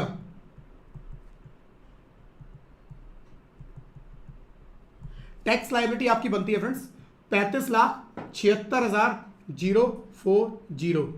फ्रेंड्स इसकी प्रैक्टिस कर लेना अच्छे से, जब तक टैक्स ठीक से नहीं कैलकुलेट हो पाएगा, राइट, गलती मतलब मेरा फाइनल आंसर अगर ठीक नहीं आया, मैंने सारी कंप्यूटेशन ठीक कर ली, फाइनल आंसर अगर मेरा ठीक नहीं आ रहा तो प्रॉब्लम है। इसकी प्रैक्टिस की जरूरत है। जो स्टडी मटेरियल फ्रेंड्स मैंने दिया है आप लोगों को, राइट, इस स्टडी मटेरियल के अंदर आप देखेंगे डिफरेंट एग्जांपल्स मैंने दिए हुए हैं यहाँ पर, राइट। अलग अलग एग्जांपल्स के हिसाब से आपको कैलकुलेट करना है। 50 लाख 80 लाख, राइट, अपने हिसाब से भी आप कुछ लिख कर फिगर कर सकते हैं ट्राई, बट यहाँ पर मैंने इसके आंसर सॉल्यूशन दिए हुए हैं, राइट। इन सॉल्यूशंस को देख के आप लोग इसको ट्राई कर सकते हैं। एक बार जो अभी तक किया मैं उसको एक बार रिपीट करूंगा, राइट। सबसे पहले फ्रेंड्स हमारा काम क्या होता है? 5 इनकम के हेड, पांचों इनकम के हेड से पांचों हेड से इनकम कैलकुलेट करना।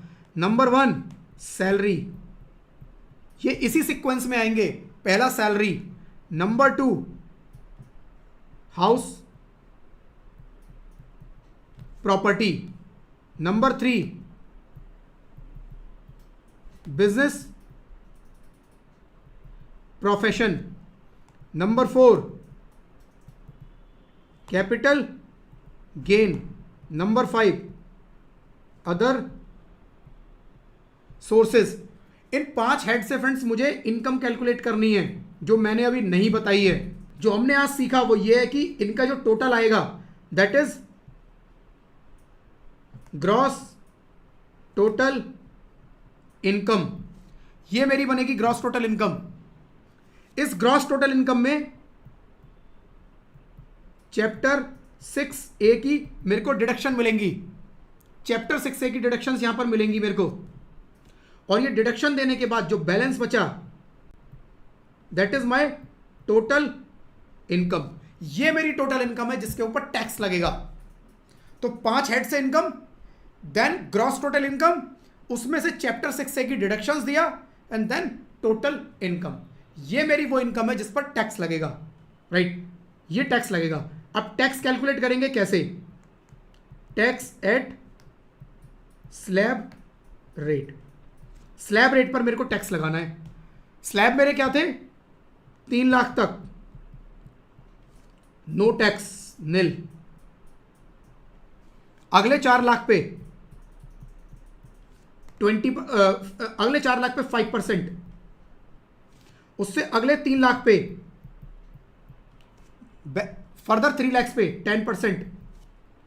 उससे अगले 2 लाख पे 15%। नेक्स्ट 3 लाख पे 20%। और बैलेंस, जो भी बैलेंस बचा, जो मर्जी इसके ऊपर अमाउंट है, ये टोटल मेरा हो जाता है कितना? 15 लाख। 15 लाख तक केवल स्लैब चलेगा। 15 लाख तक मेरे को ये स्लैब के बेनिफिट्स मिलेंगे। कम इनकम पे कम टैक्स। जैसे जैसे मेरी इनकम बढ़ती जाएगी टैक्स बढ़ता जाएगा। जैसे जैसे इनकम बढ़ेगी मेरा टैक्स बढ़ता जाएगा। और फाइनली गवर्नमेंट ने बोला कि 15 के ऊपर अगर आपकी अर्निंग है तो आपको कोई बेनिफिट की जरूरत नहीं है। अब आप इसके ऊपर जितने भी है सब बराबर हो। आपकी बेसिक नीड सारी इसमें पूरी हो जाती हैं। 3 लाख तक आप खुद ही अर्निंग में जूझ रहे हो, आपसे क्या टैक्स लें? गवर्नमेंट ने बोला कोई टैक्स नहीं लेंगे, निल टैक्स। 4 लाख तक थोड़ा सा आप कमा रहे हो, ठीक, चलो थोड़ा सा हमें टैक्स भी दे दो, 5% टैक्स दे दो, सारे पे नहीं, बैलेंस पे। 7 लाख की अर्निंग है आपकी, 3 लाख तक कुछ नहीं लगेगा। 4 लाख पे आपको केवल 5% देना है। ओवरऑल 7 लाख पे 4 लाख पे 5%, राइट? अगर 7 लाख पे मैं 20,000 रुपये टैक्स देता हूं तो वो 3-4% बनता है, राइट? छोटा सा अमाउंट है। गवर्नमेंट कहती है इतना तो आप दे सकते हो, देश में कंट्रीब्यूट कर सकते हो, ठीक है जी। फर्दर 3 लाख और अच्छा कमा रहे हो, ठीक है यार, उस पर 10% दे दो। फिर आप थोड़ा अच्छे अर्नर हो, आप और अच्छे अर्नर हो, उस पर 15% दे दो, राइट? थोड़ा और आपकी जैसे जैसे अर्निंग बढ़ती है गवर्नमेंट कहती है हम आपका रेट बढ़ाते जाएंगे, क्योंकि हम लोअर इनकम वाले से टैक्स कम लेंगे। बहुत कम है, कुछ नहीं लेंगे, लेकिन एक लिमिट के ऊपर, 15 लाख के ऊपर जैसी आपकी अर्निंग क्रॉस करेगी हम आपसे टैक्स लेंगे बराबर, सबसे बराबर। अब सब हमारे लिए बराबर है, सबको एक निगाह से हम देखेंगे, सबको अब हम एक निगाह से देखने वाले हैं, सब पे बराबर टैक्स लगने वाला है। कितना? 30%। This is slab rate, right? तो इस टोटल इनकम पे मेरे को, टोटल इनकम मेरी आ गई, राइट? टोटल इनकम पे मेरे को टैक्स कैलकुलेट करना रहेगा, राइट? टोटल इनकम पे टैक्स कैलकुलेट करना रहेगा कैसे? At slab rate, at slab rate. तो ये मेरी टोटल इनकम है, राइट? इस पे मैं स्लैब रेट पे टैक्स लगाऊंगा। ये जब स्लैब रेट से टैक्स लग जाएगा फिर हम चेक करेंगे क्या ये टोटल इनकम मेरी 50 लाख से ज्यादा है। इफ यस, सरचार्ज बीच में आ जाएगा। अगर 50 से कम है, सरचार्ज की कोई जरूरत नहीं है, सीधा इसके ऊपर 4% higher health and education cess लगा दो, right? Health and education cess लगा दो सीधा। लेकिन अगर ये 50 लाख क्रॉस कर गई, क्या? टोटल इनकम देखनी है फ्रेंड्स, कुछ नहीं देखना, केवल टोटल इनकम। टोटल इनकम 50 के ऊपर निकल गई, फिर मैं लगाऊंगा सरचार्ज। सरचार्ज का स्लैब दिया, फिर अप टू 50 लाख निल। 50 लाख तक कोई सरचार्ज नहीं है। 50 से लेकर, right, greater than 50 till 100 lakhs, greater than 50 till 100 lakhs it is 10%, right? क्या बैलेंस पे लगेगा? 80 लाख की अर्निंग है, 90 लाख की अर्निंग है, तो क्या 50 लाख तक कुछ नहीं देना और 50 लाख के ऊपर जो टैक्स है उस पर 10% देना है? नहीं, टोटल टैक्स पे देना है। टोटल 80 लाख पे, 90 लाख पे जितना टैक्स बनेगा उस पर मेरे को फ्लैट 10% ऐड कर देना है। इसमें स्लैब वाला कॉन्सेप्ट अप्लाई नहीं करना, राइट? मेरी income greater than 100 lakhs, right, up to 200 lakhs, कितना दूंगा 15%। ग्रेटर देन 200 लैक्स कितना दूंगा 25%। ये मेरे को सरचार्ज देना है। तो अगर सरचार्ज अप्लाई होता है तो टैक्स में यहां पर मैं ऐड करूंगा सरचार्ज, जो भी मेरा सरचार्ज होगा ऐड करने के बाद जो इनकम आएगी that tax is tax before HEC, right, tax before HEC, ये मेरा टैक्स बिफोर HEC आएगा। और इसमें मेरे को क्या ऐड करना है HEC at the rate of 4%, right. और जो मेरा फाइनल ये टोटल आएगा that is my tax payable. ये मेरे को गवर्नमेंट को टैक्स पे करना रहेगा। ये पूरी सीक्वेंस है। पांचों हेड से इनकम, सम किया gross total income, chapter 6A की डिडक्शंस दी, टोटल इनकम, उस पर टैक्स लगाया स्लैब से, टैक्स आ गया, उसमें सरचार्ज देखा क्या सरचार्ज अप्लाई होता है, सरचार्ज लगा दिया, नहीं होता है छोड़ दो। जो फाइनल नंबर आया उसके ऊपर 4% HEC तो ऐड होना ही होना है। 1 रुपए का टैक्स है चाहे HEC ऐड होगा, राइट। जितना मर्जी टैक्स है HEC ऐड होगा ही होगा। ठीक है जी, बढ़ जाएं आगे। नाउ फ्रेंड्स बात करेंगे मार्जिनल रिलीफ के बारे में। मार्जिनल रिलीफ क्या होता है? टैक्स कैलकुलेट करना मुझे आ गया, बट मार्जिनल रिलीफ क्या होता है? Marginal relief is tax benefit given to tax payers in this situation where small increase in income leads to large increase in tax liability. In this case increase in tax might be more than the increase in total income. क्या कह रहा है? Example के साथ एक बार समझते हैं। Example के साथ समझते हैं। सपोज फ्रेंड्स मेरी इनकम है, मान लो मेरी इनकम है, राइट, सैलरी, बिजनेस प्रोफेशन, सबसे मिला के मेरी अर्निंग, मैं यहां लिख देते हैं total income. Total income suppose मेरी आती है कितने की? 50 लाख रुपए की। 50 लाख रुपए की मेरी टोटल इनकम आती है। इसके ऊपर फ्रेंड्स एक बार कैलकुलेट करके बताना मेरे को टैक्स कितना बनेगा। 11,90,000। अब क्या इसके ऊपर कुछ सरचार्ज लगेगा? सरचार्ज नहीं, 50 लाख तक कोई सरचार्ज है ही नहीं। 50 लाख तक कोई सरचार्ज नहीं है, राइट। मेरा टैक्स कितना बना बिफोर HEC? 11,90,000, ठीक है। इसमें HEC ऐड कर दो 4%, ठीक है। जो मेरी टैक्स लायबिलिटी आई फाइनल, वो मेरी टैक्स लायबिलिटी आएगी 12,37,600। 12,37,600, बिल्कुल ठीक है, राइट। अभी फ्रेंड्स थोड़ा सा इस एग्जांपल को चेंज करेंगे। ये थी सिचुएशन 1A, राइट। एक पर्सन है जो इतनी अर्निंग कमा रहा है, एक 50 लाख रुपए कमाता है, 11 लाख रुपए उस पर टैक्स कैलकुलेट होता है, सरचार्ज उसका कुछ लगता नहीं है, और 11,90 वो टोटल टैक्स उसका बनता है 47,600 रुपए, उस पर HEC ऐड करता है, टैक्स 12,37,600 गवर्नमेंट को वो पे कर देता है। एक है पर्सन बी, एक पर्सन बी है, वो कमाता है 50,50,000 रुपए, ठीक है जी। इसके ऊपर टैक्स कितना बनता है इस बंदे का? इस बंदे का टैक्स बनता है इसके ऊपर 50,50,000 पे कितना टैक्स बनेगा एक बार कैलकुलेट करो। 12,05,000 रुपए का इसका टैक्स बनता है। और क्योंकि फ्रेंड्स, राइट, क्योंकि इसके ऊपर सरचार्ज भी एप्लीकेबल हो गया, राइट, कितना सरचार्ज लगेगा? 10%। 10% इसके ऊपर सरचार्ज भी लग जाएगा, तो इसके ऊपर 10% सरचार्ज जरा निकाल दो, राइट। 1 लाख, राइट, इसके ऊपर सरचार्ज लग जाएगा कितना? 1,20,500 रुपए का 10% सरचार्ज लग जाएगा, 1,20,500 रुपए का।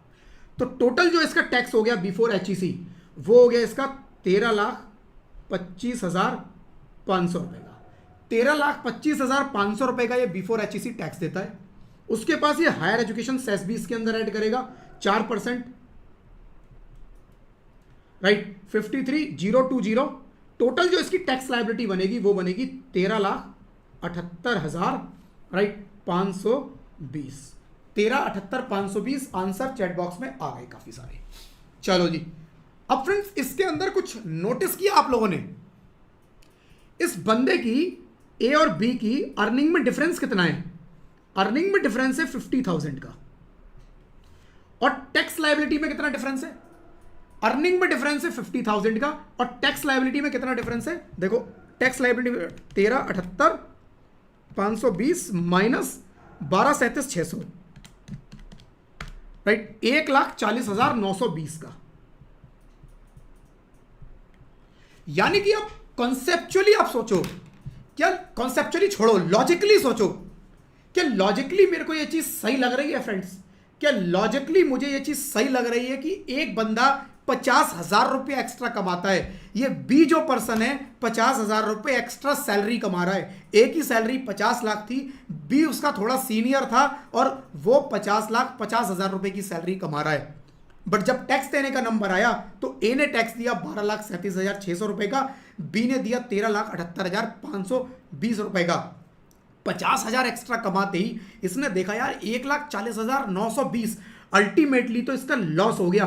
कितने का लॉस हो गया जी? इसका लॉस हो गया इसमें से 90,920 रुपए का। 90,920, 50 एक्स्ट्रा आया, 1,40,920 एक्स्ट्रा पॉकेट से निकल गया। लॉजिकली बिल्कुल गलत है।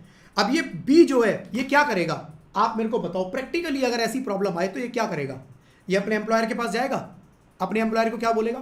कहेगा सर मेरी सैलरी 50,50,000 है ना, मेरे को अब आप 50 लाख पे किया करना बस। वो कहेंगे क्यों? कह रहे बस ऐसे ही, इससे ज़्यादा मुझे चाहिए ही नहीं, मेरा काम चल जाता है 50 लाख में, मुझे 50,000 चाहिए ही नहीं। वो कहेगा फिर भी कोई रीज़न होगा, कह रहा नहीं सर मेरे को चाहिए ही नहीं, मेरी रिक्वायरमेंट ही नहीं है, तो मैं क्यों लूँ, मेरे को नहीं चाहिए, मेरी सैलरी कम कर दो। क्योंकि उसे पता है, उसने ये कैलकुलेशन कर ली, उसे पता है ये 50 एक्स्ट्रा दे मेरे को देंगे, मेरे से गवर्नमेंट 1,40,920 मांग लेगी टैक्स एक्स्ट्रा, 90,000 रुपए का तो मेरा नुकसान हो गया, फटका लगा मेरी पॉकेट पे। गवर्नमेंट को बात समझ में आ गई। गवर्नमेंट ने कहा यार बात तो बिल्कुल ठीक है, प्रैक्टिकल इशू है बिल्कुल, कि यार थोड़ी सी अर्निंग बढ़ती है, 50 लाख पे हमने लगा दिया सरचार्ज। 50 लाख के ऊपर 1 रुपया भी ऊपर हो तो हमने कहा सरचार्ज लगा देंगे टोटल पे। और वो टोटल पे सरचार्ज लगने की वजह से प्रॉब्लम ये होती है कि जो जिस इनकम पे दूसरे के पे सरचार्ज नहीं लग रहा, मेरे केस में उस पे सरचार्ज लग गया थोड़ी सी ऊपर होते ही, तो यानी कि मेरी इनकम मार्जिन से थोड़ी सी बढ़ गई, मेरी इनकम मार्जिन से थोड़ी सी बढ़ी, मार्जिन से मेरी इनकम थोड़ी सी बढ़ी, तो मेरी इनकम जब मार्जिन से थोड़ी सी बढ़ी तो टैक्स लायबिलिटी उस इनकम से और ज्यादा बढ़ गई। जितनी इनकम बढ़ी लायबिलिटी उससे भी ज्यादा बढ़ गई। तो गवर्नमेंट ने बोला आप एक काम करो, आपका नुकसान कितने का हो रहा है? मैंने कहा जी देखो इस सिचुएशन के अंदर मेरा नुकसान 90,920 रुपए का हुआ है। तो गवर्नमेंट ने बोला एक काम करो, ये आप ले लो मार्जिनल रिलीफ, ये आप मार्जिनल रिलीफ ले लो, दिस इज मार्जिनल रिलीफ। यही है फ्रेंड्स मार्जिनल रिलीफ। गवर्नमेंट बोलती है आपकी इनकम बढ़ती है टैक्स लायबिलिटी उससे भी ज्यादा बढ़ जाती है, इनकम बढ़ती है मार्जिन पे, राइट। मार्जिन कब ये प्रॉब्लम आएगी कब आपको? वहीं पर आएगी जहां पर सरचार्ज अप्लाई होना था, राइट, हुआ मार्जिन से थोड़ी सी इनकम बढ़ी, बस 50 से 51 हो गई, 50 से 50,25,000 हो गई, मार्जिन से बढ़ी और एक नया रेट मेरे ऊपर अप्लाई हो गया, एक नया कुछ ऐसा मेरे ऊपर अप्लाई हो गया जो नहीं होता तो मेरा ये लॉस नहीं होता। गवर्नमेंट ने बोला ठीक है मार्जिन पे तुम्हारी इनकम बढ़ने से ये तुम्हारा नुकसान हो रहा है ना, हम तुम्हें मार्जिनल रिलीफ दे देंगे। मार्जिनल रिलीफ फ्रेंड्स यही है, आपको इनकम टैक्स में आगे भी ऐसा और चीजें देखने को मिलेंगी जहां पर मार्जिनल रिलीफ मिलेगा, राइट। तो ये फ्रेंड्स है मार्जिनल रिलीफ कि आपको क्या करना है। सिंपल, मार्जिनल रिलीफ के केस में मान लो आपके पास क्वेश्चन आता है कि इनकम है जी 50,50,000 रुपए की, तो 50,50,000 देखते ही दिमाग की घंटी बजनी चाहिए कि 50-50 ये तो सरचार्ज का केस बन गया, ये तो सरचार्ज का केस बन गया और ये तो बिल्कुल बॉर्डर लाइन केस है। 85,000 इनकम कम होती तो इसका सरचार्ज बच जाता, घंटी बच जानी चाहिए फौरन। क्या इसमें मार्जिनल रिलीफ निकल सकता है? क्या इस बंदे का कुछ लॉस हो रहा होगा?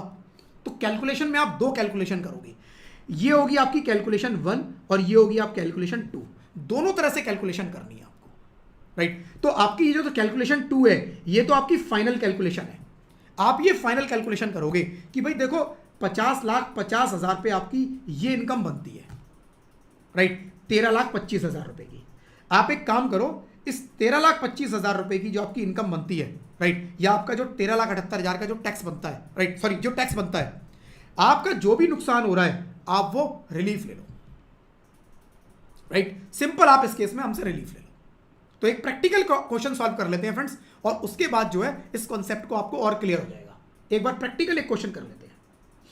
आई होप कॉन्सेप्ट क्लियर होगा, कॉन्सेप्चुअली क्लियर है, ठीक है जी। तो क्वेश्चन है फ्रेंड्स यहां पर एक, जैसे यहां पर दिया हुआ है टोटल इनकम 50,50,000, ये तो एग्जैक्टली वही हो गया, राइट। दूसरा क्वेश्चन पकड़ लेते हैं, कोई 1 करोड़ 1 लाख की अर्निंग है, mister x has total income of 1 crore 1 lakh. अब 1 करोड़ 1 लाख में भी क्या होगा, 1 करोड़ तक कितना लगता, 1 करोड़ तक लगता कितना, 10%। 1 करोड़ के ऊपर होते ही कितना हो गया, 15%।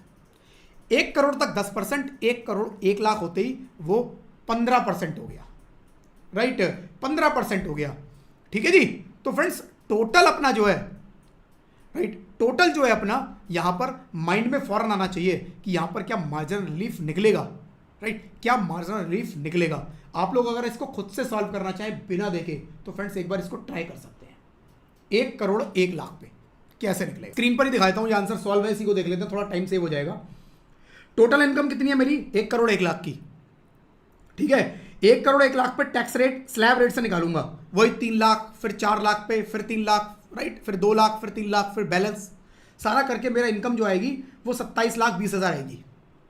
27,20 के ऊपर फ्रेंड्स मुझे क्या करना है, सरचार्ज अप्लाई करना है 15%, क्योंकि 1 करोड़ 1 लाख हो गया, 15% सरचार्ज। सरचार्ज के बाद मेरी अर्निंग कितने की हो गई, 31,28,000 रुपए की, 31,28,000 रुपए की मेरी अर्निंग हो गई, राइट। अब यहां पर फ्रेंड्स सरचार्ज पे मुझे यहां पर मुझे देना है मार्जिनल रिलीफ। मार्जिनल रिलीफ जो फ्रेंड्स मुझे देना है वो higher education cess, health and education cess से पहले देना है, HEC से पहले देना है, राइट, HEC से पहले देना है। तो यहां पर फ्रेंड्स मैं क्या कैलकुलेट करूंगा, एक वर्किंग क्रिएट करूंगा जहां पर मैं अपनी, राइट, टैक्स की कैलकुलेशन करूंगा। कैसे, देखो, tax plus surcharge on total income of 1 crore 1 lakh. 1 crore 1 lakh पर मेरा टैक्स और सरचार्ज कितना बनता, ये मैंने ऊपर कैलकुलेट किया है, 31,28,000, राइट। तो 31,28,000 मेरा ये टैक्स बनता, एक्चुअल बन रहा है। अगर ये मेरी इनकम 1 ही करोड़ की होती तो मेरा कितना टैक्स होता।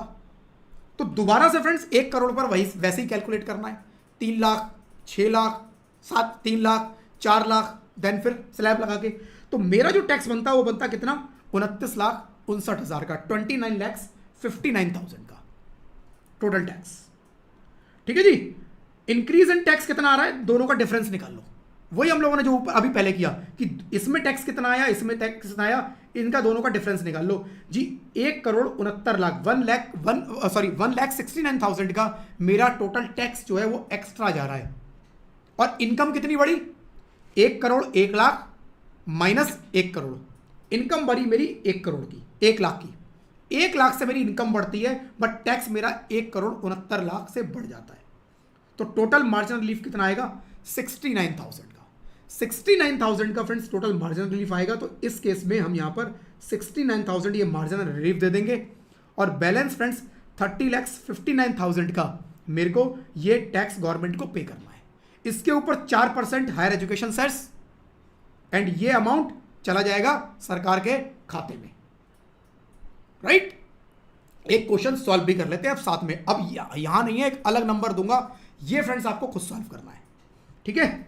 ये मैंने आपको बुक में जो क्वेश्चन था वो दिखा दिया।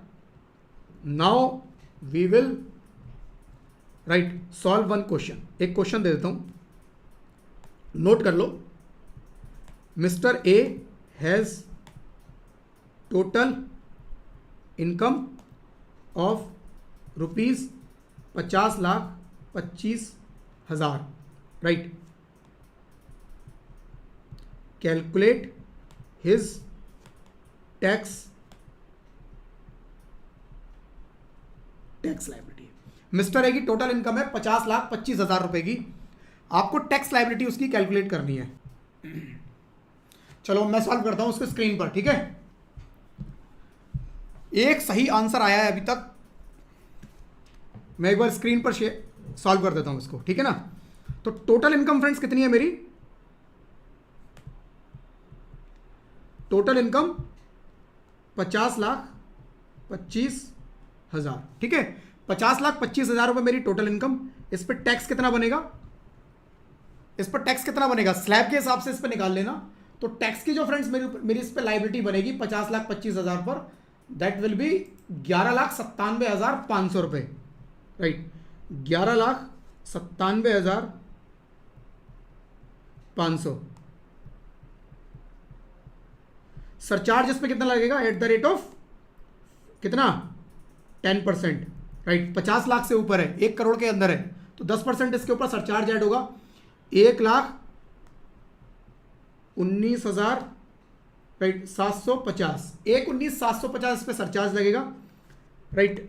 Tax before marginal relief, tax before marginal relief कितना आ रहा है 13,17,250, 13,17,250 फ्रेंड्स इस केस में आएगा अपने पास मार्जिनल रिलीफ से पहले का अमाउंट।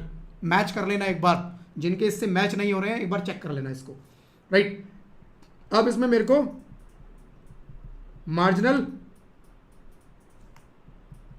रिलीफ देखना है, मार्जिनल रिलीफ मेरे को देखना है। मार्जिनल रिलीफ निकालने के लिए फ्रेंड्स मुझे क्या करना है, tax on, right, tax on 50,25,000, tax on 50,25,000 कितना बनता है, राइट। मेरा टैक्स बनता है 13,17,250, ठीक है जी। फिर निकालेंगे टैक्स ऑन मार्जिन कितने पे है 50 लाख के ऊपर, तो टैक्स निकालेंगे फिर 50 लाख पे कि 50 लाख पे कितना टैक्स बनेगा, राइट। 50 लाख पे मेरा टैक्स बनेगा टोटल 11,90,000, राइट। तो 11,90,000 रुपए इंक्रीज इन टैक्स कितना आ रहा है 13,17,250 minus 11,90,000, right. Total increase in tax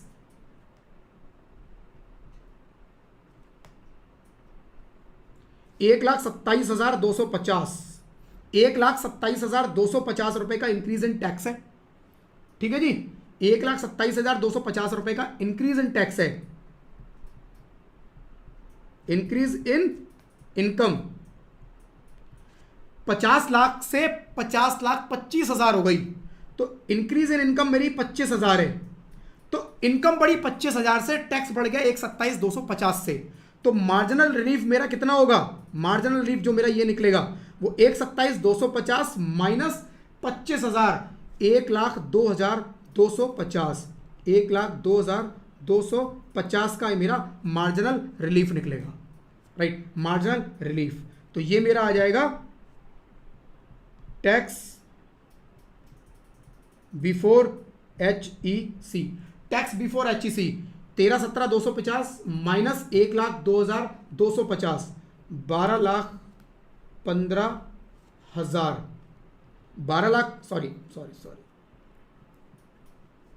12,15,000, ठीक है जी। ये बिफोर HEC हो गया। देन इसके ऊपर फ्रेंड्स HEC ऐड कर दो एट द रेट ऑफ 4%, 4%, 12,15,000 का HEC 48,600 रुपए। एंड देन इसके बाद फ्रेंड्स अमाउंट जो आएगा फाइनल टैक्स लाइबिलिटी कितनी आ जाएगी 12,15 प्लस 48,600, 12,63,600 रुपए। This is my final tax liability. और अगर ये नंबर राउंडेड नहीं है, अगर ये 600 की जगह 603 आता, 605 आता, 608 आता, देन आपको क्या करना है, tax liability round of under section 288B, 288B में इसको राउंड ऑफ भी करना है, राइट। तो राउंड ऑफ करके आप जो भी फिगर आएगी वो यहां पर आप ले लोगे, राइट। तो इस तरह से फ्रेंड्स आपको इसको सॉल्व करना रहेगा। एक बार आप क्वेश्चन, राइट, अपना आंसर मैच कर लेना, जिसका भी आंसर ये आया है।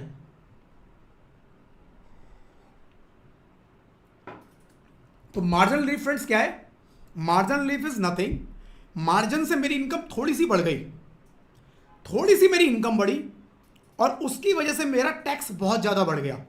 इनकम मेरी थोड़ी सी बढ़ी बट उसकी वजह से टैक्स मेरा बहुत ज़्यादा बढ़ गया। और ये सिचुएशन फ्रेंड्स आपको कई जगह इनकम टैक्स के अंदर मिल सकती है। एक मैंने आपको ये बताई, एक शायद मैं कल कवर करूंगा, राइट। तो मार्जिन से अगर मेरी इनकम बढ़ रही है फ्रेंड्स और मेरी टैक्स लायबिलिटी उससे ज़्यादा बढ़ जाती है उस केस में मेरा मार्जिनल रिलीफ आएगा। राइट फ्रेंड्स, तो एक बार आज के सेशन को हम लोग समराइज कर लेते हैं। आज के सेशन को हम यहीं तक रखेंगे, नया जो टॉपिक है वो कल से शुरू करेंगे। राइट, तो एक बार समराइज कर देता हूं फ्रेंड्स, आज हम लोगों ने क्या क्या सीखा, और ये समरी आप लोग भी चाहे नहीं बना लेना। राइट, ये समरी आप लोग भी अपने पास बना सकते हैं।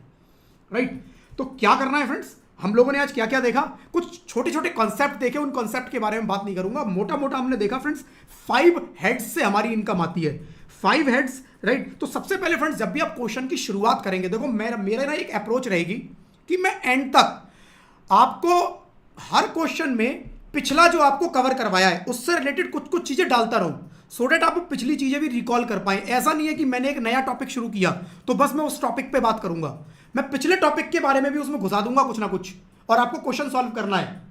राइट, तो फ्रेंड्स वो बड़ा इंपॉर्टेंट है कि पिछला आपका साथ साथ रिवाइज हो।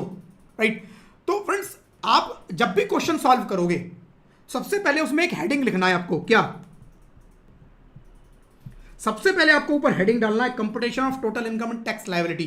कोई भी क्वेश्चन सॉल्व करते टाइम अगर आप उसके अंदर टोटल इनकम और टैक्स लायबिलिटी निकालने वाले हो, या जो भी आप कैलकुलेट करने वाले हो, जो क्वेश्चन में पूछा गया है वो आप ऊपर हेडिंग में लिखोगे कि इसकी कंप्यूटेशन हो रही है। राइट, सबसे पहले आप इससे शुरुआत करोगे, फिर जो जो हेड दिए हैं आप कैसे लिखोगे, इनकम अंडर दी हेड, ये वर्ड जरूर लिखना है, income under the head salary. सबसे पहला हमारा चैप्टर होता है फ्रेंड्स सैलरी का। राइट, देन जो भी इनकम होगी वो आप कैलकुलेट करोगे। Right, then income. अच्छा फ्रेंड्स, यूट्यूब चैनल को सब्सक्राइब जरूर कर देना, क्योंकि अभी मैंने चैट जो है ओपन फॉर ऑल कर रखी है, बट गोइंग फॉरवर्ड 2-3 क्लासेस के बाद मैं केवल सब्सक्राइबर्स के लिए ओपन रखूंगा, सो डैट कोई और इसके ऊपर कोई कमेंट ना कर पाए। तो जो हमारे सब्सक्राइबर हैं, जो अंदर हैं, जो सिस्टम के अंदर है, केवल वही लोग इसके ऊपर राइट कमेंट कर पाए। राइट, फिर आप लिखोगे income under the head house property, house property से। तो जो भी हेड आपके लिए रेलिवेंट है, ऐसा नहीं है पांचों लिखने जरूरी हैं और नील करना है, जिस हेड की अर्निंग है उसको आप इसी तरह से लिखोगे, income under the head house property, income under the head salary, income under the, अब मैं थोड़ा शॉर्ट में लिख देता हूं, right, business and profession, income under the head capital gain, then income under the head other sources. लिखोगे आप ये चीजें, देन आप क्या करोगे, देन आपका ये जो आएगी ये होगी आपकी ग्रॉस टोटल इनकम, ये होगी आपकी ग्रॉस टोटल इनकम। इस ग्रॉस टोटल में इनकम में आपको क्या मिलेगा, deduction under chapter 6A, chapter 6A की डिडक्शंस, कुछ डिडक्शंस जो LIC, PPF आप लोगों ने सुना होगा, कुछ इन्वेस्टमेंट घर में भी फैमिली मेंबर में अगर कभी किसी के टैक्स की कुछ प्लानिंग होती हो, वहां देखा हो यार इस बार कुछ टैक्स सेविंग करना है टैक्स बचाने के लिए, तो वो ये सारी सेविंग यही होती है फ्रेंड्स। राइट, तो वो आप इसके अंदर से डिडक्शंस दोगे। डिडक्शंस देने के बाद जो बैलेंस आएगा वो मेरा क्या होगा, टोटल इनकम। राइट, ये मेरी टोटल इनकम होगी। अब इस टोटल इनकम पर आपको टैक्स कैलकुलेट करना है, तो आप यहां पर क्या लिखोगे, calculation of tax, calculation of tax, यहां पर calculation of tax at slab के हिसाब से आप टैक्स कैलकुलेट करोगे। टैक्स कैलकुलेट करने के बाद फ्रेंड्स जो फिगर आएगी आपकी, राइट, ये क्या होगी, टैक्स बिफोर सरचार्ज आप चेक करोगे। ये सारी चीजें चेक करनी है, माइंड में फौरन आना चाहिए आपके कि भैया मुझे सरचार्ज लगाना है, यहां पर क्या इनकम 50 लाख से ऊपर की है, इस टोटल इनकम को चेक कर लो, क्या ये 50 लाख से ज्यादा है, अगर ये 50 लाख से ज्यादा है सरचार्ज एप्लीकेबल हो गया। राइट, कितने 50 लाख से ज्यादा, 50 लाख से 1 करोड़ तक 10%, 1 करोड़ से 2 करोड़ तक 15%, राइट, 2 करोड़ के ऊपर जितना भी होगा 25%, राइट, सरचार्ज लगेगा। क्या स्लैब पर लगेगा, डिफरेंस पर नहीं, टोटल पे, टोटल जितना भी टैक्स है पूरा रेट लगा दो, जो अप्लाई हो रहा है पूरा रेट लगा दो। राइट, तो tax before surcharge, and then surcharge के बाद आपको चेक करना है, चेक, ये लिखना नहीं है, ये आपकी इंफॉर्मेशन के लिए लिख रहा हूं, ये क्वेश्चन में सॉल्व करते टाइम मत लिखना चेक मार्जिन रिलीफ, बट मैं आपकी इंफॉर्मेशन के लिए लिख रहा हूं, मार्जिनल रिलीफ। क्या मार्जिनल रिलीफ यहां आता है? अगर आता है तो यहां मार्जिनल रिलीफ दे देना। मार्जिनल रिलीफ देने के बाद ये जो इनकम आएगी दैट इज, ये जो टैक्स आएगा टैक्स बिफोर HEC, राइट, ये आ गया। देन इसके ऊपर HEC मेरे को @4% लगाना है, 4% मेरा एजुकेशन सेस लगेगा। और देन उसके बाद फ्रेंड्स जो फाइनल मेरा नंबर आएगा that is my tax liability. ये फ्रेंड्स मेरी टैक्स लायबिलिटी आएगी। ठीक है जी। तो ये था friends summary of today's session. I hope friends आज की क्लास, पहली क्लास थी हमारी, अच्छी लगी होगी। कुछ कंफ्यूजन भी रहे होंगे। एक बार इसको ट्राई करना, प्रैक्टिस करना, घर पे प्रैक्टिस करना फ्रेंड्स बहुत जरूरी है। इसको रिवाइज करना बहुत जरूरी है, राइट। कल मॉर्निंग जब क्लास शुरू करूंगा तो पहले 5 मिनट लगा के जो आज किया है उसको रिपीट करेंगे, उसको रिवाइज करेंगे, एंड देन फ्रेंड्स इसके आगे का हम लोग स्टार्ट